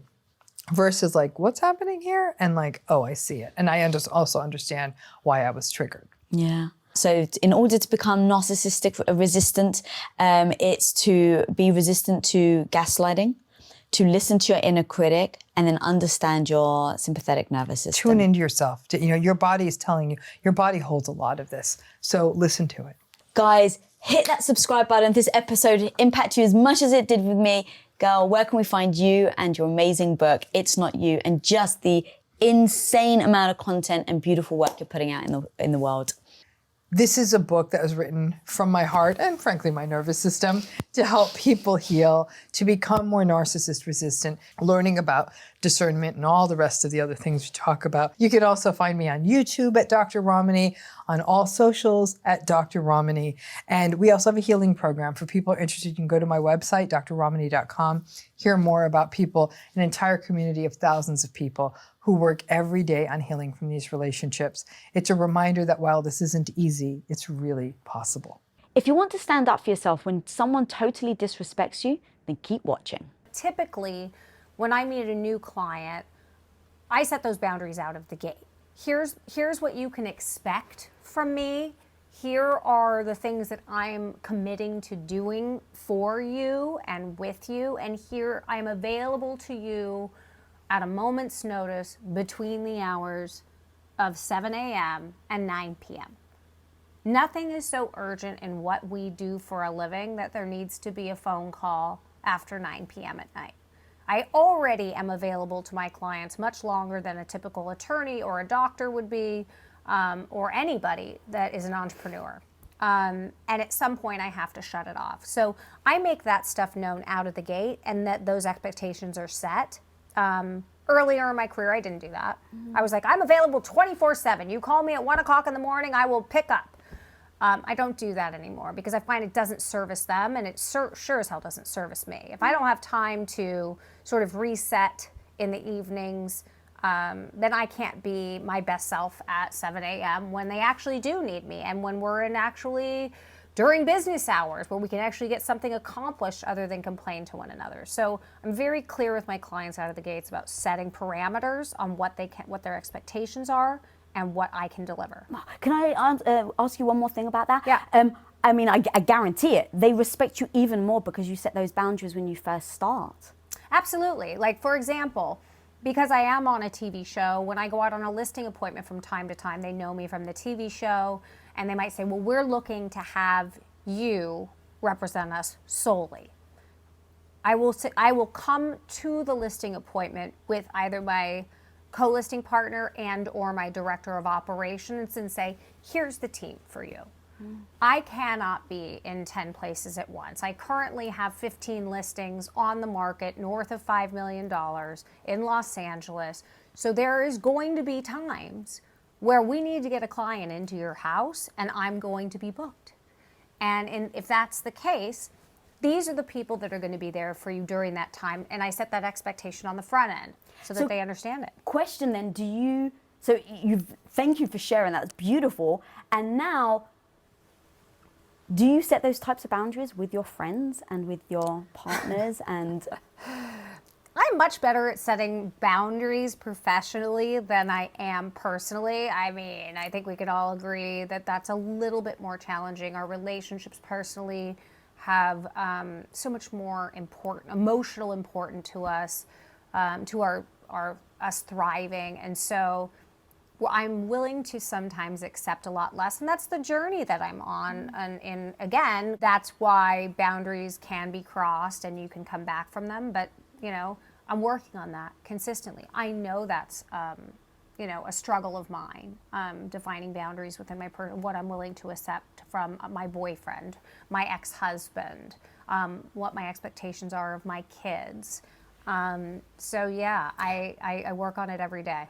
So thank you for being so honest, because I think you're such a freaking badass and people are going to be like, oh my God, it's so easy for you. You look so confident. You look so straightforward. Like, I can say this to anybody. And it's so damn important for people to hear, no, I work on this every day. No, it is easy actually for me in the business now, but it's still difficult in the personal life. And I can only freaking relate, girl. It's really easy for me to make decisions, to be a boss, to like really lead in business. The second it comes to my personal life, I'm like, what do you want? Oh, I don't know where to eat. I don't know, right? Like, and I'm so indecisive. And I'm like, what the hell? It's so weird how maybe our strength or our personalities, when it comes to business, we can be very regimented. But once you bring in the heart, I think as women, we just really do care. And so we can't help but have those ever so slightly sometimes blend together. Well, and it's difficult, I think, and tell me if you experience this as well. But for me, again, the business piece and being the boss and making decisions comes a little bit easier. I think because of the nature of falling on my face so many times to get to where I am today, and now having that success and that confidence that, you know, I had it when I was born, but I built on that. And I'm 47 years old. So, you know, when I talk to younger generations about building confidence, I'm like, learn from my mistakes, right? So being that I am where I am today, there is a part of me that goes from professional to personal, and I kind of want to like someone else to be the boss. You know, I kind of don't want to make as many decisions. And maybe that's a part of me that's just exhausted.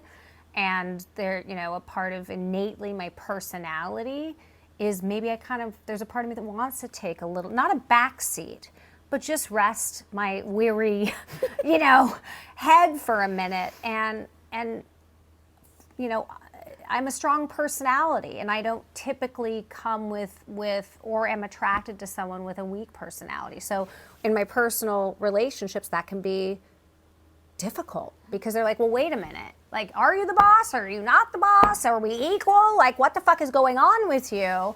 And I'm like, I just wish that you would take the reins for once and run the show here. Oh, dude, this is so freaking important because I love this. Being freaking strong, independent, knowing what you want, going after your dreams, crushing your goals, and still looking to somebody else that's like, yeah, I actually want you to lead. To me, is strength.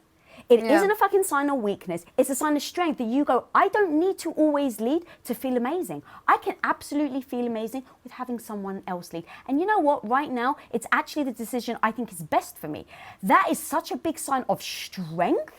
And I think we need to keep echoing that because we do think of it as, I think the outside world anyway thinks of it as a sign of weakness. And I think it's trapping us women because we're not able to say, I just want to rest.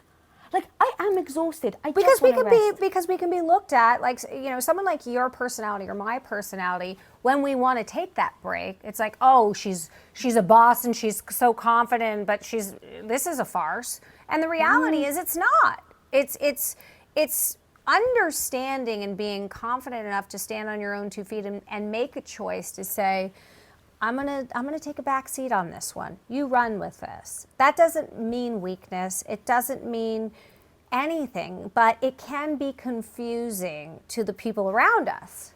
Because, you know, for example, my boyfriend's expectation is I'm running the show all of the time. As in you. But all facets of my life. So sometimes I'll find that he has a challenge with like finding a moment where I'm not doing Tracy 10.0. You know, and obviously that's a part of who I am organically, authentically, and I get it. Like and so when I get frustrated and I'm like, I'm tired, you make a plan for us to go somewhere for the weekend if that's what you want. I don't have time. And he's like, I don't know why you're frustrated with me. And the truth is, I'm not frustrated. I just wish you could see the layers of me saying, I'm giving you an opportunity to step into this and take control of the situation and let me take a rest. And that's very difficult, I think, for the people that love us to understand when's her time, when is she backing out of this equation. And that, I think, is what makes it difficult to be with a woman like myself, because you never know when you're supposed to be on or off, or go along for the ride, or take control of that ride. Yeah. So actually, I wouldn't mind if you wouldn't mind talking about your ex-husband and what ended up happening there, because I've heard you say that he was gaslighting you and blaming you, that the reason why your marriage was ending was because you were just working too much. Yeah, I want to lead with, we've come a long way since then. And of course, I think the reason I get asked about this a lot is because only very recently have I talked publicly about what happened in my marriage. I spent the better part of 5 years keeping that very personal and close to the vest because I have children. And the kids now are very aware and they're astute, and they probably knew all along, but it was a choice that Jason and I both made to protect them. That said, I came out with it and spoke publicly, and now people really do want to know. And the truth is, he did gaslight me, and there was narcissistic behavior on his part, with the gaslighting, and he's done a lot of work on himself since then, and I think has made a lot of changes for the better. But in those moments, when you go through something like that and you're in a relationship, whether it's for 5 years or 15 years like mine, there's so much betrayal and there's so much to recover from. And I think in terms of moving forward and making the decision to finally file for divorce, again, it was my last straw. It wasn't the first time, Again, I talked to you about the fuzzy boundaries. There are certain things that I accepted over the years because I felt till death do you part, right? Like traditionally, that's how we were raised. When you sign on the dotted line in this contract we call marriage, that's what we're committing to. And I really wholeheartedly believed that until all of a sudden I fucking didn't. And that was after, probably 5 years of, I think, both Jason and I being not 100% committed to the marriage and happy, did, obviously an affair eventually happen. And that was my final straw of saying, I'm ready to file. And the recovery from that betrayal was very difficult for me. And it took a lot of years and a lot of girlfriends to kind of reset what that looks like. But the truth is, it's about, in my opinion now, I'm redefining how I look at relationships, how I look at marriage, what that means to me, what I'm willing to accept, what I'm willing to tolerate, what I'm not willing to tolerate, and how do I look at that whole institution. And the truth is, I believe still in the institution of marriage, but I think there's different versions of it. I don't think the standard, in sickness and in health, till death do you part, above everything else is the way to look at marriage. I think it puts women in a situation where, and men in a situation where you're forced to stay in something because you signed up for this tradition that you don't necessarily want to be in. And I think if we can open up our mindset about how we define marriage and how we look at the relationship, then I think we're going to be a lot happier in the marriages that we're in and a lot freer with how we're able to analyze whether or not we want to stay in them any longer. But, I do work hard, and I expect that that's not going to get in the way, and it shouldn't get in the way of having a healthy and happy relationship. And I still firmly believe that. But it's about us redefining how we look at our relationships personally. That's the only way to, I think, have a successful relationship as a woman that is an entrepreneur and in business and is successful at what she does. Why the hell is it, I'm really asking, that we accept poor behavior, disrespect, someone pushing you out, like really being mean potentially, and we will keep accepting it? I've heard you even say, like, before it really shit hit the fan, it was like you were kind of like in no man's land, where it was like you're not loving the relationship, but there isn't necessarily a defining thing that pushes you to leave. And like the amount of people that I've spoken to that are just like, it's the cheating that then made the decision. It was the abuse. Like, so even with narcissistic relationships, there are people where it's like, if it's just verbal abuse, sometimes it's like, well, is this enough for me to leave? And it's like, if they hit me, then at least it will be easier for me to say, well, yes, they hit me, so I should leave. And then you'll find an excuse as, that they hit you, but it wasn't really, it was an open hand slap. Like, there's always going to be reasons. I've listened to, I was guilty of it myself for many years. I listened to my friends sort of stay in marriages, for the kids or whatever. You hear it every single day. Everybody's sort of pushing it down the line. Well, I'm just going to push it 10 yards down the line, 20 yards down the line. Before you know it, you're you're at the touchdown on their end, and you've completely sort of lost the ability to negotiate on your own behalf. I'm like, what?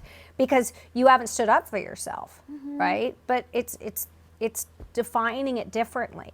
You can't sign up for this institution unless you're prepared to follow it to the T. And I don't believe that women today or men today want to follow the old institution anymore. So why are we not defining that more clearly? Why aren't we having that discussion?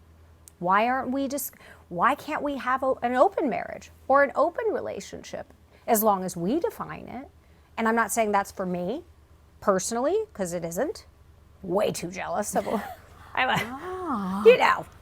like, but there's plenty of different ways to have a very successful relationship and or marriage as long as the two people involved can be candid about what their needs are and what their desires are and not attach shame to it and say it from get.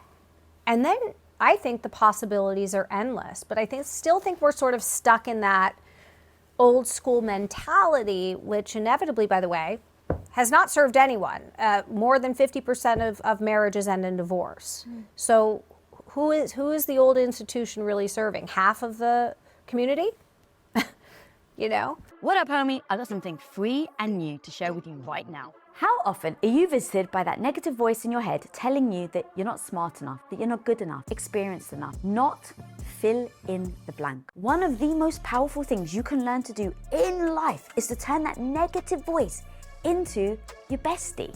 And I want to teach you how to do that and so much more in my 4 steps to becoming confident workshop. And guys, the most amazing thing is you can actually register for completely free for this workshop. So click the link on your screen and I'll see you on the inside.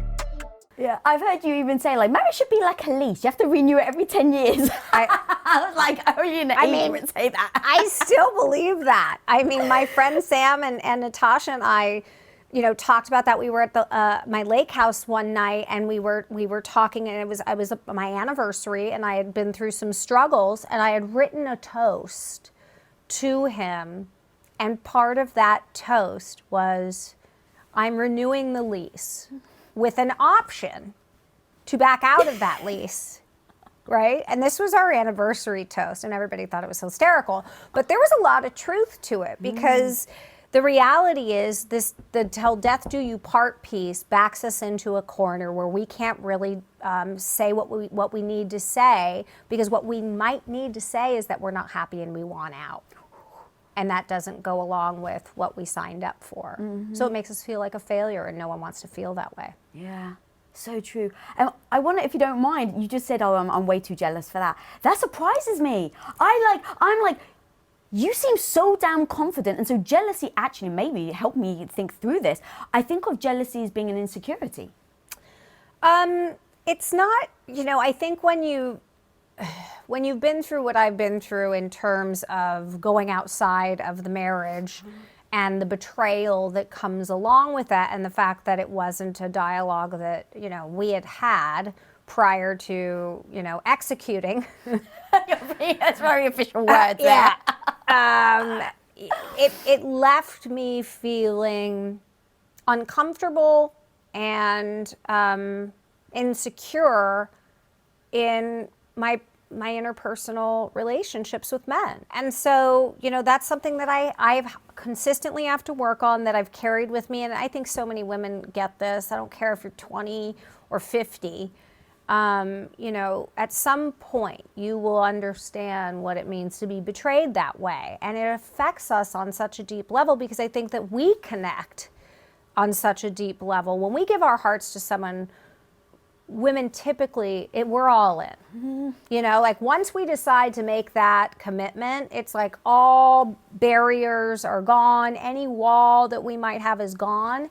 And so when that is shattered, that wall comes immediately back up. And then it sort of, as an adult, you just begin to chip away. Okay, I got to get back to where I was so that I can be 100% trusting again, because how am I going to give myself to anybody else ever again if I don't feel like I can break down that wall?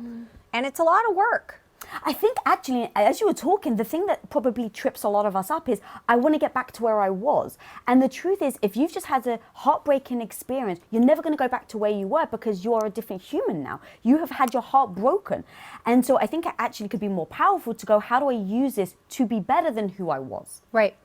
And it's definitely been something that I don't think I would take back. As I said, had Jason and I not gone through what we went through, I don't think it's just another layer of who I am today that I'm kind of proud of. It's like a badge of, I went through war and there's some injuries. And you got the medal to prove it. Yeah. But now I feel differently about a lot of things that I couldn't have felt differently about, like this institution of marriage and relationships, how I look at them now and how I want to be, and how I aspire to have more, a deeper connection than I had, because I went through it. So for me now, moving forward, that's all it's about. I had to have that experience for someone like me, I think, to learn from it. So true. And the experience can be beautiful. Obviously, like you said, very heartbreaking. In making the decision to leave, was there any shame around it from other people? None whatsoever. I had a great support system. Very much so. My family was a great support system. My friends that rallied around me were a great support system. And I would say it took me the better part of 5 years to fully recover. Now, full circle moment, my ex-husband is remarried. I've embraced the woman that he's with, who happens to be the woman that he had an affair with. I didn't speak to her or meet her for the first 3 years of their relationship after, we broke up. So I get her. I understand why he chose her. She's quite similar to me in many facets. Yes, she's the younger, newer model. However, all the same things and dreams and beliefs and ideas that I had when I was her age, she has. And I think the work that he had to do and the reason they probably connected during our marriage had everything to do with him not feeling big enough and full enough. So he had to find that 28-year-old version of me again to make him feel big enough and important enough, because I had grown and I didn't make him feel big enough anymore, you know? And now he gets it. Just have to take a moment. Holy smokes. Got so many questions. How? And it wasn't about age. Like, I've never been like, oh, she's hotter, younger. Like, it's never about any of that. How do you, was that natural? Because here's the thing, girl, the truth is, 1,000%, I would go, oh my God, I'm older. Oh my God, I'm like, Yeah. I would make it about me. I really would. How did you not make it about you? I think it's freaking beautiful. I mean, I won't say in the beginning that I didn't have moments of that, but I really, the second I understood who she was, I went, oh my God, this has everything to do with him. He's meeting me all over again because he required that, because he hadn't done the work. He required what I gave him in the beginning of our relationship when I was 25 all over again, because he lost that pedestal moment of the woman in his life putting him on a consistent pedestal. Now he's had so much growth since then, and I think he acknowledges all of that. But what I don't think he still fully acknowledges is how similar her and I actually are. The 28-year-old version of Tracy is very much, not exactly, but very, very much similarities between the two of us in terms of how we adored him and put him on a pedestal. The pedestal just chipped away until there was not one left. And that left someone who needed that in order to breathe alone. So it makes sense. Like, I get it now. I know why he did what he did. And that makes it a lot easier to forgive him, move on, and understand. But I also have a man in, him in my life that is doing the work to sort of understand that a little bit better. And, we chip away at it, but, we're in a really good place. And to me, that feels really good. I sort of feel like we're not a lot of women that have been through something similar to that can walk away from it and a few years later be having dinner with us as a family with the new wife and myself and the kids, and we all know what went down, and we've recovered from it, and we're stronger because of it. And that's, I think, pretty fucking cool. Dude, it's so fucking cool because you could have postured. Oh yeah, I did. In my own journey back to like a healthy space around it and figuring out what it was really about and doing the work that I've done. Yeah, but it took a minute. It didn't happen overnight. Right. But how do you then greet her? So number 762 reasons why I freaking love you is you're such a woman's woman. You're like, I have women's backs. I fucking love that about you, girl. So someone who is so supportive of other women, when you see a woman that has an affair with a married man, you don't point the finger at her. You didn't say, oh my God, she's the bitch and you're going to fucking mess with me and my family. You didn't, at least now. I don't know. I'd love to hear if you did. I did. Okay. I definitely did. I had, I wouldn't, she might say I was vindictive. But no, if you don't mind sharing, because here's the thing, like, it's really important for me to say this. Some people will stay in that space having this tension, and having this friction for the rest of their lives. The children grow up in a toxic environment. Like, not healthy. Exactly. So if you don't mind being very honest and taking us through, if you actually were vindictive, because to your point, you even said, 5 years later, the fact that you guys can all have dinner together is so fucking cool, but I need to know how you got there. Like, the real truth of how the fuck you went from, my husband's had an affair, to now I'm having dinner with a woman. I don't like feeling unresolved about dysfunction in my life forever.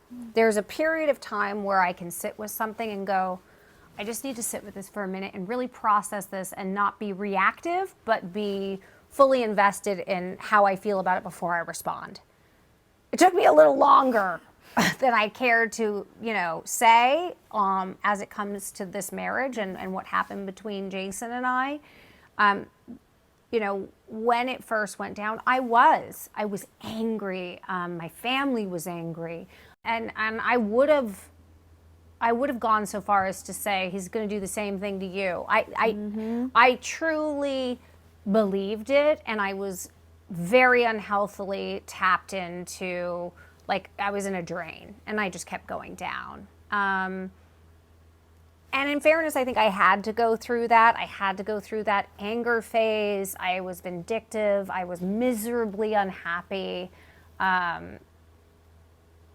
It was a bizarre time in my life. And then I took space from it.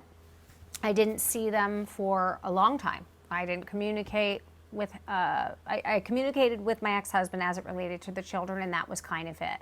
And I went, well, this isn't working either for me. I don't like this. I don't like feeling like someone that I spent the better part of half my life with, who I know better than his family, and he knows me intimately in that sense. Like, I can't live in this space of let's have fake communication about our children and keep it moving. And I don't think that he wanted that either. So I started to re-engage, as did he. And there was bumps in the road, because we didn't have boundaries, and we had disconnected for a while. So the going from the anger to the disconnect to the re-engagement, that part was challenging because we had to now have new boundaries. We're not married anymore. How do we define that?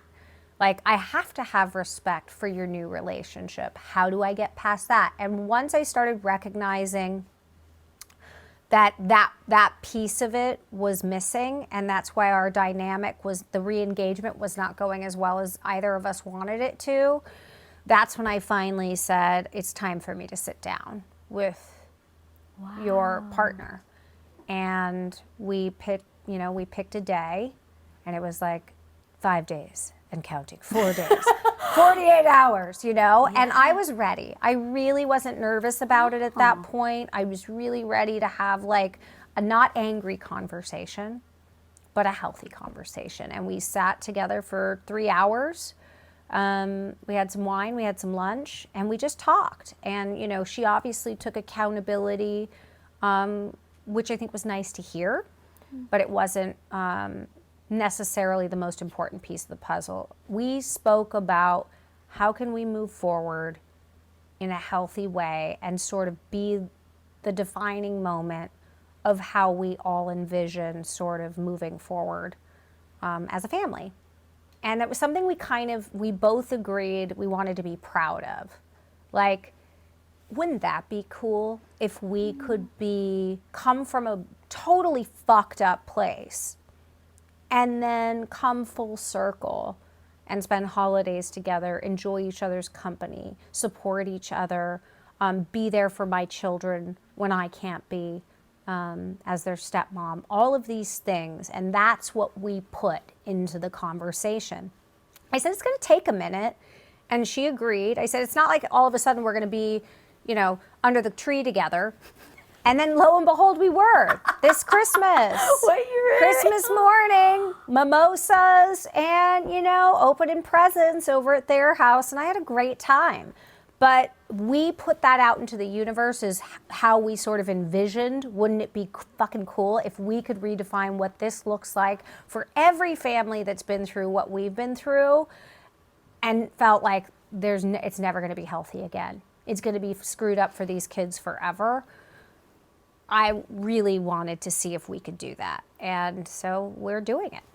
Fuck, girl, that's such an amazing breakdown. Yeah. Thank you so much for taking me through that. And also talk about what you're freaking teaching your daughters to not be in a relationship if it doesn't work, to not hold on to a grudge, to actually go through a grief, but then be able to come out with beauty and dignity and respect at the end. Is so fucking powerful. I have too many people in my life, and I don't know if you do, where they've divorced. 30 years later, they still can't be in the same room with each other. And I have like people in my family that are adults, and they're the kids, and they're like, oh yeah, shit, mum and dad are going to be in the same room today because it's my 40th birthday. And it's like, it's such a unhealthy way to live. Shitty. And it's so like, again, it goes back to like old traditions and like, oh, obviously if you're going to get divorced, like all bets are off. And why can't we recover properly? Why can't we sort of be in charge of our destiny and what post-divorce looks like? Why can't, and I've always wanted to talk about that, and I've been able to talk about it with a lot more honesty since coming clean about what I really went through and what we both went through as a couple and sort of the recovery of that. Because really the story that was told was I was a workaholic and he couldn't take it anymore. And that was that. Yeah. It's way more complicated, and relationships always are. Oh, yeah. And you even use the word recovery. And what's interesting is, it wasn't like you were bullshitting recovery. Like, because what I mean is like, let's just do face for the kids. When the kids are around, we play polite. But that's then bullshit. It's such bullshit. First of all, kids are the most intuitive creatures on the planet. If you think that you're fooling your kids, you've got it twisted. They see it all. They know everything. They know. You walk in, and I'm terrible at not wearing my emotions on my sleeve. And even when I've done my very best to fake it, like I am authentic. It like comes out of my pores, right? And for the families out there that feel like they've got their kids fooled, when they wake up in therapy at 20, when you finally do decide to pull the trigger after years of like a bullshit facade, it's going to screw those kids up far more than living authentically, that you're in an unhealthy relationship that's not working for either one of you and you're choosing to leave it. That's how you want your kids to be in their relationships. 1,000%. And even if you don't have kids, how to fully move on if you're holding something to the past. I honestly don't see how you can if you've still got this like wound that you haven't healed. And so in healing it, it's not even the pretend heal, right? Or like the passive aggressiveness, right? You could have been so damn passive aggressive and like do these jabs, right? Like we at the beginning of the interview, you even said about your friend when you do the little jabs. It's like the jabs are the thing that people don't necessarily call you on. The jabs are the things you can probably do for 10 years, right? And everyone will like feel it, but no one will actually say anything. But there's no way I could think of you being able to heal. That's the thing. I think, you know, with everything, there's like, what are the 5 steps? Like, you have to grieve. You have to, it's okay to be angry. Like, you got, like, the people that are, like, faking their way through all of those emotions, even as it relates to business. Like, it's okay to fail and fall on your face. You should experience that loss as it exactly is and as you're experiencing it. Not push it down the line, because that doesn't serve you. That doesn't allow you to get back up again and feel stronger. I get that question all the time. Like, you know, how did you get the way? I said, because I fell on my face so many times because I did this alone. I didn't really have that many people that I related to that I could look up to. So every time I fell on my face, I did cry and I did scream and I did have too many tequilas because I lost the big deal. And I did have a lot of things to say about it. But the truth is, by virtue of experiencing that authentically, then I was able to get back up and move on. And I think divorce and going through a breakup or going through any sort of trauma like that is similar. If you don't deal with the symptoms and experience the emotion of the loss and the anger and everything that goes along with it, then how the hell are you going to be able to move on? Unfortunately, you know, Jason and his wife were on the receiving end of of my process. But it's brought us to where we are today. So I don't think either of them and myself, I don't think any of us would take any of it back. All right, so in your growth, and maybe you have, and I'd really be curious to talk about this, in your growth, sometimes, like for me, I was the stay-at-home wife, submissive, do things for my husband. And then when I went into business, I went so fucking hardcore the other way that my husband was like, hey, you know, like I kind of miss the sweetness in you. Right. And so I realized, oh shit, I actually have to pull back a bit, because what I did is I just went really tough, hardcore, alpha in every aspect of my life. And so because I'd already been married, I had this, you know, dynamic with my husband. He was like, look, I understand why you have to be hard in business, right? Like it's like you're going to war every day. He's like, so I totally get it. But at the same time, what you're doing is you're bringing that harshness back. and you've lost this sweet, nurturing side of you that I loved. And I was like, oh, actually, I totally understand what he means. And I did go too hard. Now, with you, in you saying you were the one that was looking up to your husband on the pedestal, and over time, as you started to get more powerful, more strong, more badass, more ownership of who you are and where you want to go, and you were chipping away at that stall, and now you weren't looking up to him. But earlier you said about your current boyfriend, where you're basically the hard nut, right? I mean, I'll use my own words. You're the one that's the boss, the fucking lady, we're doing this. But also you're looking to him to be like, but hang on a minute, I want you to also handle it. How are you like going to navigate the two of like, you're a fucking badass, but actually you do want people to lead as well? He naturally is a leader. And I think the difference between the younger generations and the I'm with a 28-year-old. Yeah, sorry, I forgot to actually give context there. But I think men in his generation are a little bit different. I think they're inspired by women like myself. And I think and that's why, year over year, every single year, you're seeing more and more women in relationships with younger men. So I think there is a different level of confidence that, my husband's generation, ex-husband's generation did not have, where, again, this comes down to wage gap equality. Like each generation is experiencing it differently. And obviously because I'm my age, the way I grew up, it was just a gap, period, the end. I mean, I was raised in a household where my dad was the boss, my mom was also a boss, but at home. And that was very, very clear, and it was very black and white. And I think Eric is a great example of being a part of a generation where, you can look up to a woman at making money and someone that's successful and be like, go for it. And he's always empowered me, and we've been together for 3 years. And I will say, he knows when I'm falling off the ledge. What do you mean by falling off the ledge? Like whether I'm exhausted because I've worked, 4 weeks in a row, 80 or 90 hour weeks, and I've been traveling for work and I'm coming home depleted with like nothing left to give, are moments where, for example, I came home from a work trip a couple months back and there was a bath run for me, a glass of wine, and sushi was already at the house, like waiting. And so I came in, I got in the tub, and I was like, these are things that, maybe financially he can't, fly me on a private jet to another foreign country and, give me that type of experience. But the simplicity in what he is able to give me from an emotional standpoint and from a giving standpoint was so much more actually about me. And my well-being than it was about, I'm going to be showy and take you here, there, and buy you this handbag or send you on this trip.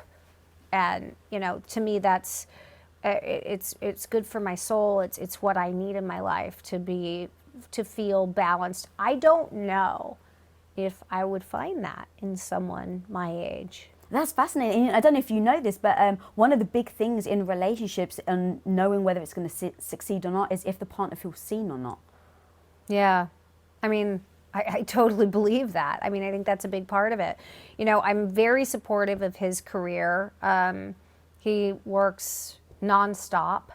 But I think what he brings to my life and in terms of giving back, and I don't think either of us ever thought that this relationship was going to be as what it was. It's blossomed into something that I think neither of us had anticipated. But out of that has come something so beautiful, and whether or not it's, till death do you part, or however long we make a choice to be together, those moments are so important. Like he brings me back down to earth and reminds me that I need to sleep. I need to take care of myself. I need to do things that are good for my well-being and my health and my wellness versus, being out in the public eye at the right restaurants and, having the right handbag or any of that shit, which at the end of the day, I see a lot of people, particularly in LA, that are focused on all of those things.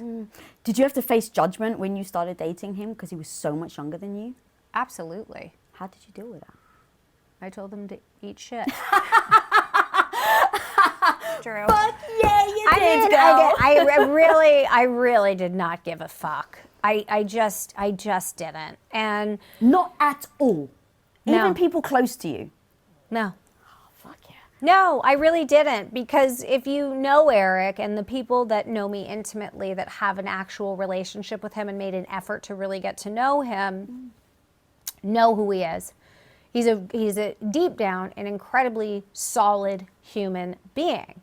Sometimes more so than, the men that are my age. And so when you have a foundation like that for like a solid human, the people that I said know us intimately are like, he's a good guy. Now, whether or not you guys end up together forever is not the point.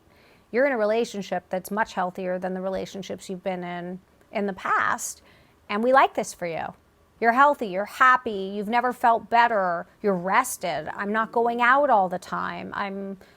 I'm more successful, I'm more productive. Like, this is because the man in my life is there supporting me and lifting me up, and also sort of drawing a line saying, I don't really think that we need to go out tonight. Like, I think actually it would be nice if we just spent some time alone. And I'm like, okay, great. It's nice to kind of have that and sort of be brought back down. How are you able to build trust back again from your last relationship and now being in this new relationship? Honestly, I that's again a daily sort of stay in your body, try not to go back to the trauma of what that was, and trust that if it does happen again, you'll make the decision that's right for you, and you won't wait 5 years to do it, right? I don't think in relationships we can ever fully trust that someone isn't going to do something outside of the bounds of what your agreement is between the two of you. How are you going to trust yourself then to hold true to that? Well, I guess I have to find out, right? Hopefully you don't, but... Right? But yeah. assuming that I'm presented with that scenario again, there won't be second, third, fourth, fifth, sixth chances. Yeah. The reason why I ask is I think that that's something that a lot of people struggle with when they've been cheated on. It's like, wow, I don't trust myself anymore. I don't trust myself that I'm going to be able to spot it, that I'm going to be able to leave again, or that I'm not going to be able to lose myself again in a relationship. I totally relate to that on every level. I think that any woman or man that's been through that and has been truly betrayed and really caught off guard is a really difficult recovery process to fully trust again.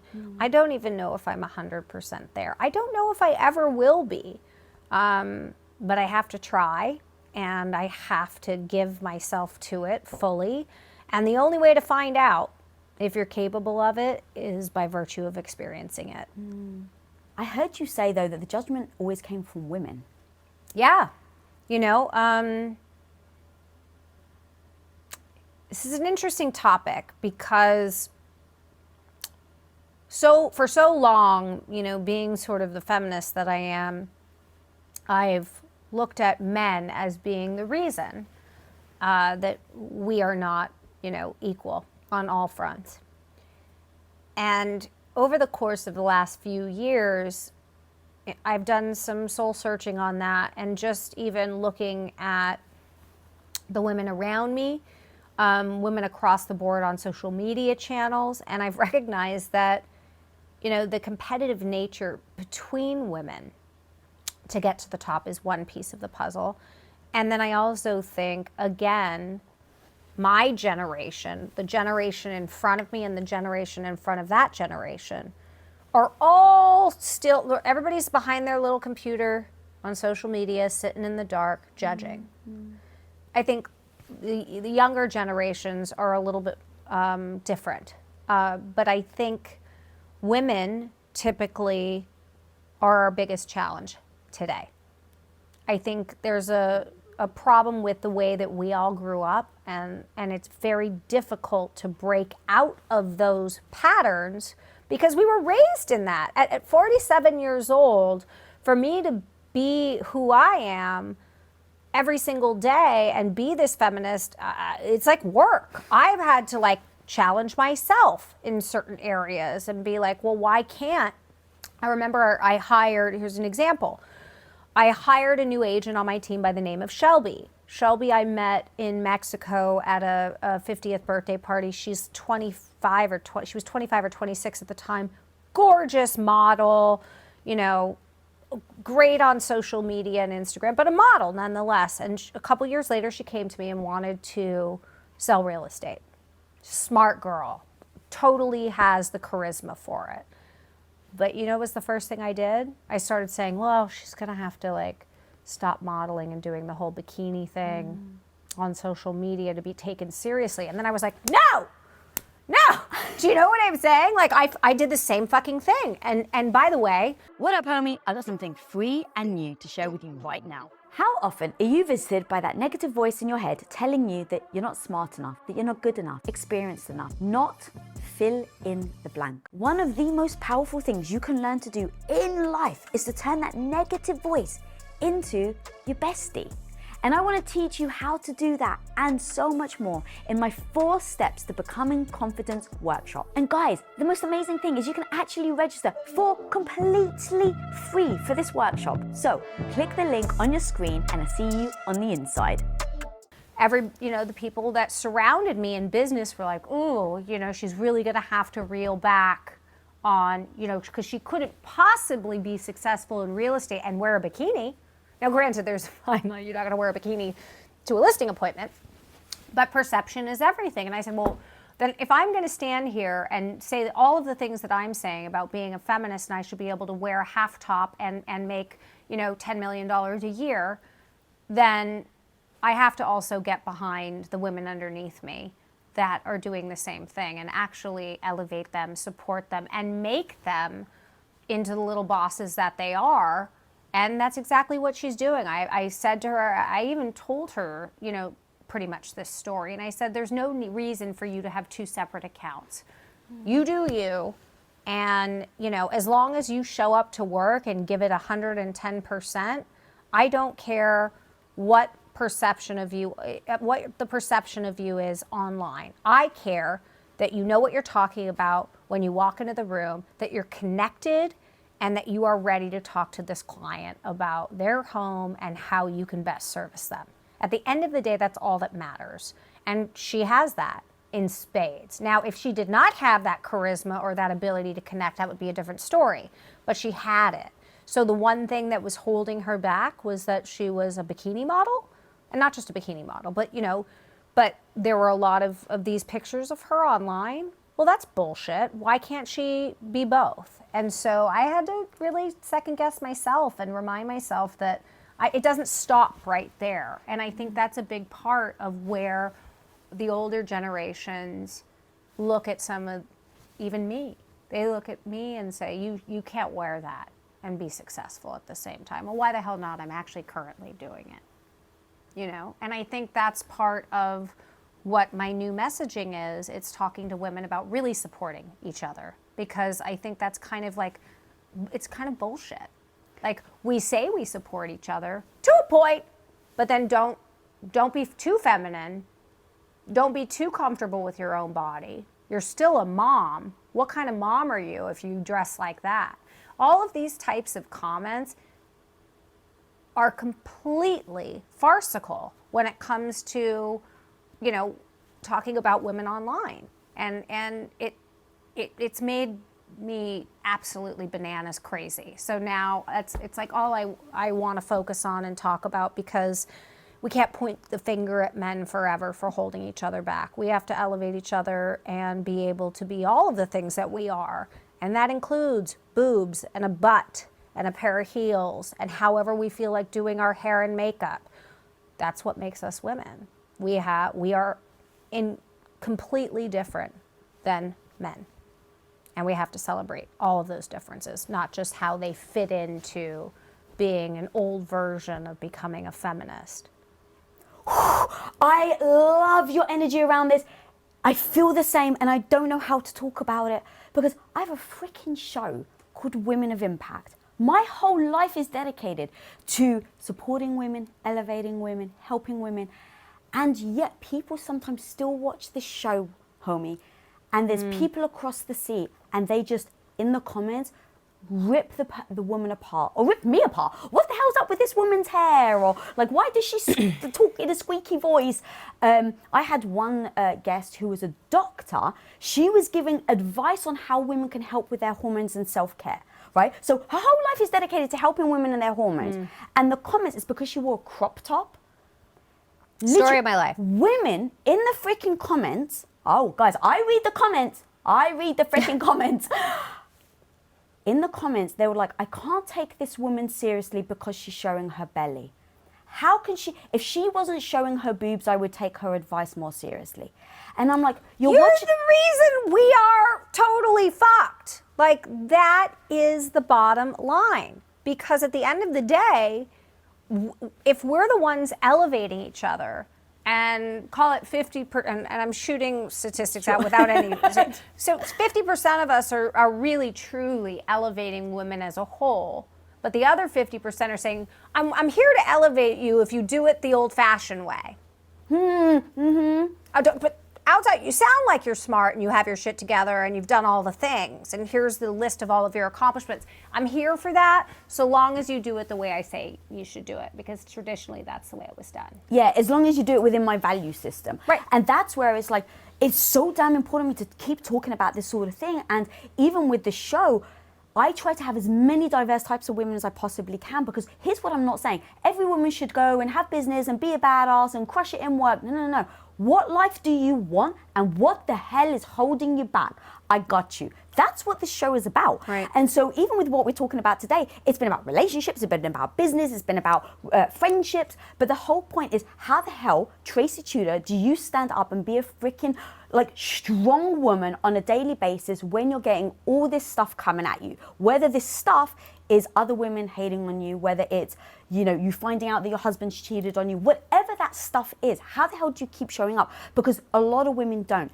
You've just shared over an hour, God knows how long, of all the tactics and tips that you do.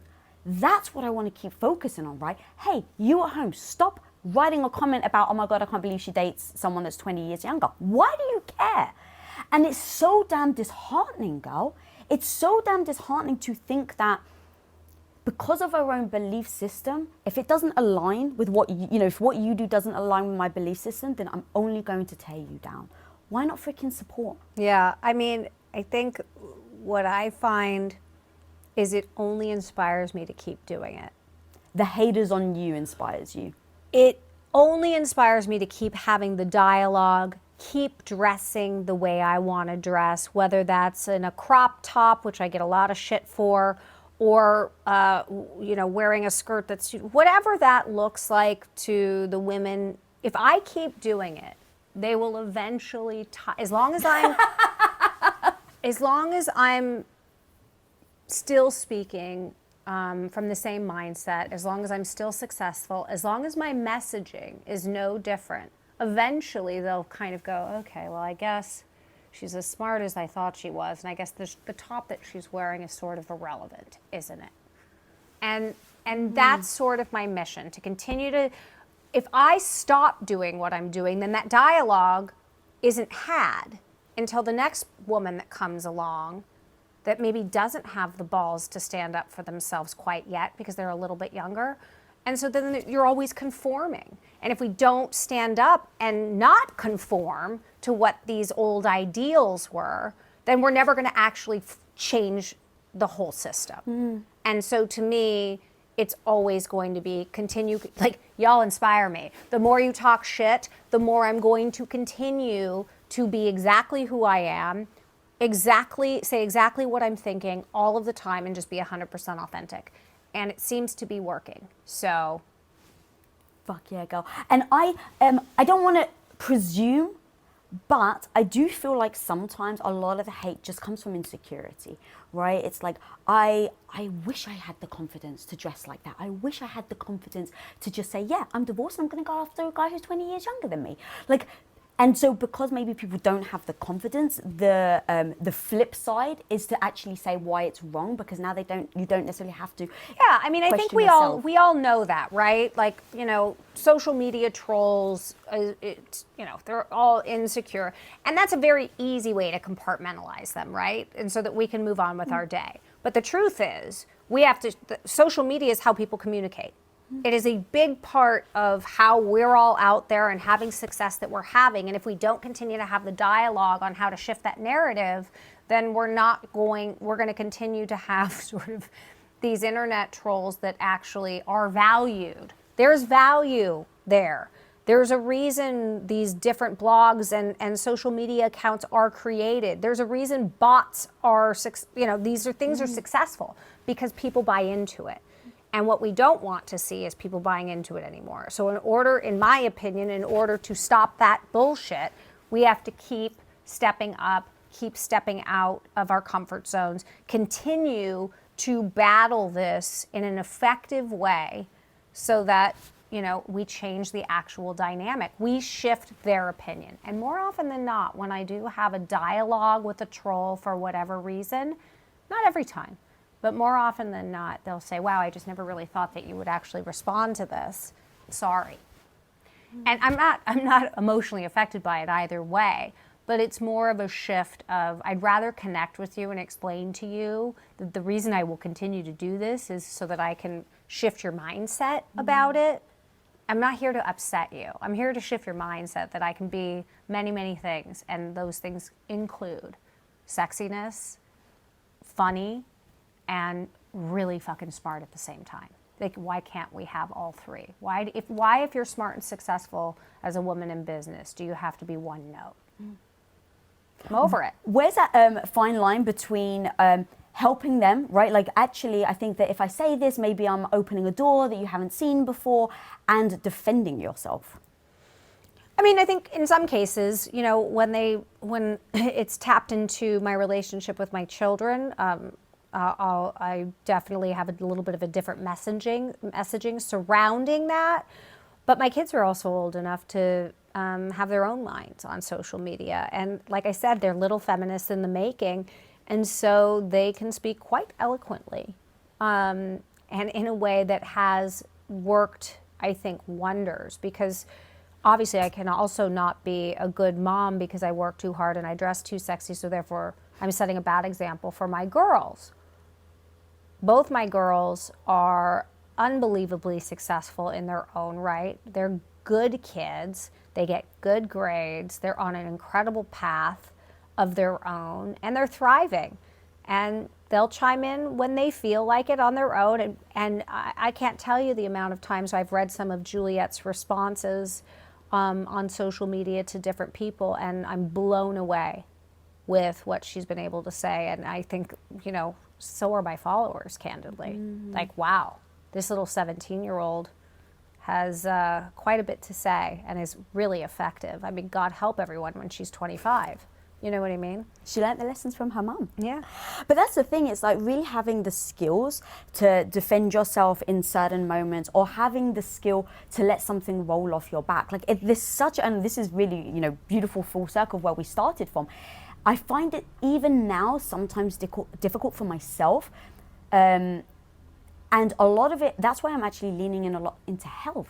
Because I'm like, if I'm just tired, if I haven't eaten, if I'm overwhelmed, I'm way less likely to let something roll off my back and then like defend myself if someone comes at me, like, come at me, bro. Yeah. Right? Like, I'm more likely to do that on days that I'm not feeling great and exhausted versus on days that I'm feeling confident because I've had great sleep, I've had a great day, whatever. Like, in those moments, I'm more likely to let it roll off my back. Yeah. I mean, I couldn't agree with you more. Because this has now become more recently a mission of mine, I'm conscious of that. So despite how I'm feeling that day, I'll really try to shift. I'm beginning a shift in how I react to these types of comments, because my bigger goal is to sort of have women realize that we're holding ourselves back by doing this to each other. We should be our biggest advocates, not the reason that we're still not there. Yeah, and even in what you were just saying, it's like, if someone said, I can't take you seriously because you wear heels and you wear low-cut tops, versus you can't be a good mum because you wear heels and low-cut tops. I assume that the impact it has on you, to your point of like, when it's to my kids, obviously they're older now, but when they were younger, did you have more of that like protection? Like, okay, now you've actually triggered the thing inside me that's not gonna, I can't let this roll off my back. Yeah, of course. I mean, they're my babies, and you know, I feel very responsible, along with Jason, for the women that they're becoming. And you know, when your kids become teenagers, it's like a whole different world. Like, you're lucky enough to be graced by their presence. They have ideas of their own. They have their own thoughts. They, you know, you're like old. And they have their own vision of how they want their life to be. Now, I could either take that and be offended by it, but honestly, I embrace that in them. And so when they were younger, these types of comments would get at me a little bit more. But now, because they follow me so closely in my business, and really what I am all about is women empowering other women, they're like my little empowerment chicks. So Scarlett a little bit less so, and again, she's only 14, but Juliet's like 17 going on like 30. She's just like, listen, here's how I'm going to put it to you, ladies. And she'll, you know, chime in on her own. And that sort of affirms that, without me having to say it, that the little women that I've raised really well. And they're making good decisions. They know how to speak on behalf of themselves. They know how to elevate themselves, and they know how to be heard. And that, to me, is the job speaks for itself. I don't have to defend it. I love that, but because I don't have children, like the mama bear effect is very fascinating to me, because every time I hear about pretty much any badass, powerful woman, it's always just like, well, I kind of let things slide off my back if people are insulting me, if people are doing this to me. Like, we always kind of let the things go when it's happening to you. But when it happens to someone in your life or someone you really care about, like, I can't even remember the stats. I'm going to pull something out of my ass right now, but it's something like 70% of women are more likely to fight for their colleagues' pay raise than their own pay raise. Because you're more likely as a woman to advocate for someone else over yourself. What would you suggest if you weren't a mother of, like, or in fact anybody, of how we start to actually advocate for ourselves first? Right. I mean, it's so true. I was watching this Korean new show. You guys got to say it's called Glory. And it's about, it's obviously in South Korea, but it's about a young girl who was bullied by some high school students, and she spends the better part of 20 years coming back for revenge. It is really good. But there's this instinctual thing, I think, that happens with women. And I don't know, maybe not for every woman, but for me, since I was a kid, if there is an underdog, I am their protector. If there is someone that isn't getting paid equally, then I'm coming to bat for them. Like, I've just always been that way. And I used to attribute it to just being a woman. And that's part of just like our makeup and who we are. But I definitely have not advocated for myself early enough as a young, you know, entrepreneur coming into business. It took me until now to finally start beginning to, you know, advocate for myself in the last, call it 8 years of my career. But the first 15 years of my career, I spent advocating for everyone else. And that's just the truth. And so, you know, again, the reason why I wrote the book, and you and I had talked about this before, I really wanted young women to connect to it, because I didn't have that book or that mentor that I understood or that I related to, because, you know, they said fuck every so often. I was like, oh, they make mistakes. They're not just polished 100% of the time. They speak with authenticity. I didn't really have anyone to look up to growing up. So I fell on my face 150 times and had to figure out how to get back up and become successful. I don't want the 20-somethings of the world to have to go through what I went through. Like, we can cut that in half by, you know, talking to each other, supporting each other, advocating for each other and for ourselves, starting, you know, outside of college or even outside of high school, rather than when you're 38. Click here right now to break your nice girl habits, master your confidence, and enter your bad bitch era. The future of if I continue to go down this road, if I gain twice the weight, if I get arrested twice the times, right? If I have twice the bad friends, like what my life looks like, it was unacceptable to me. I don't want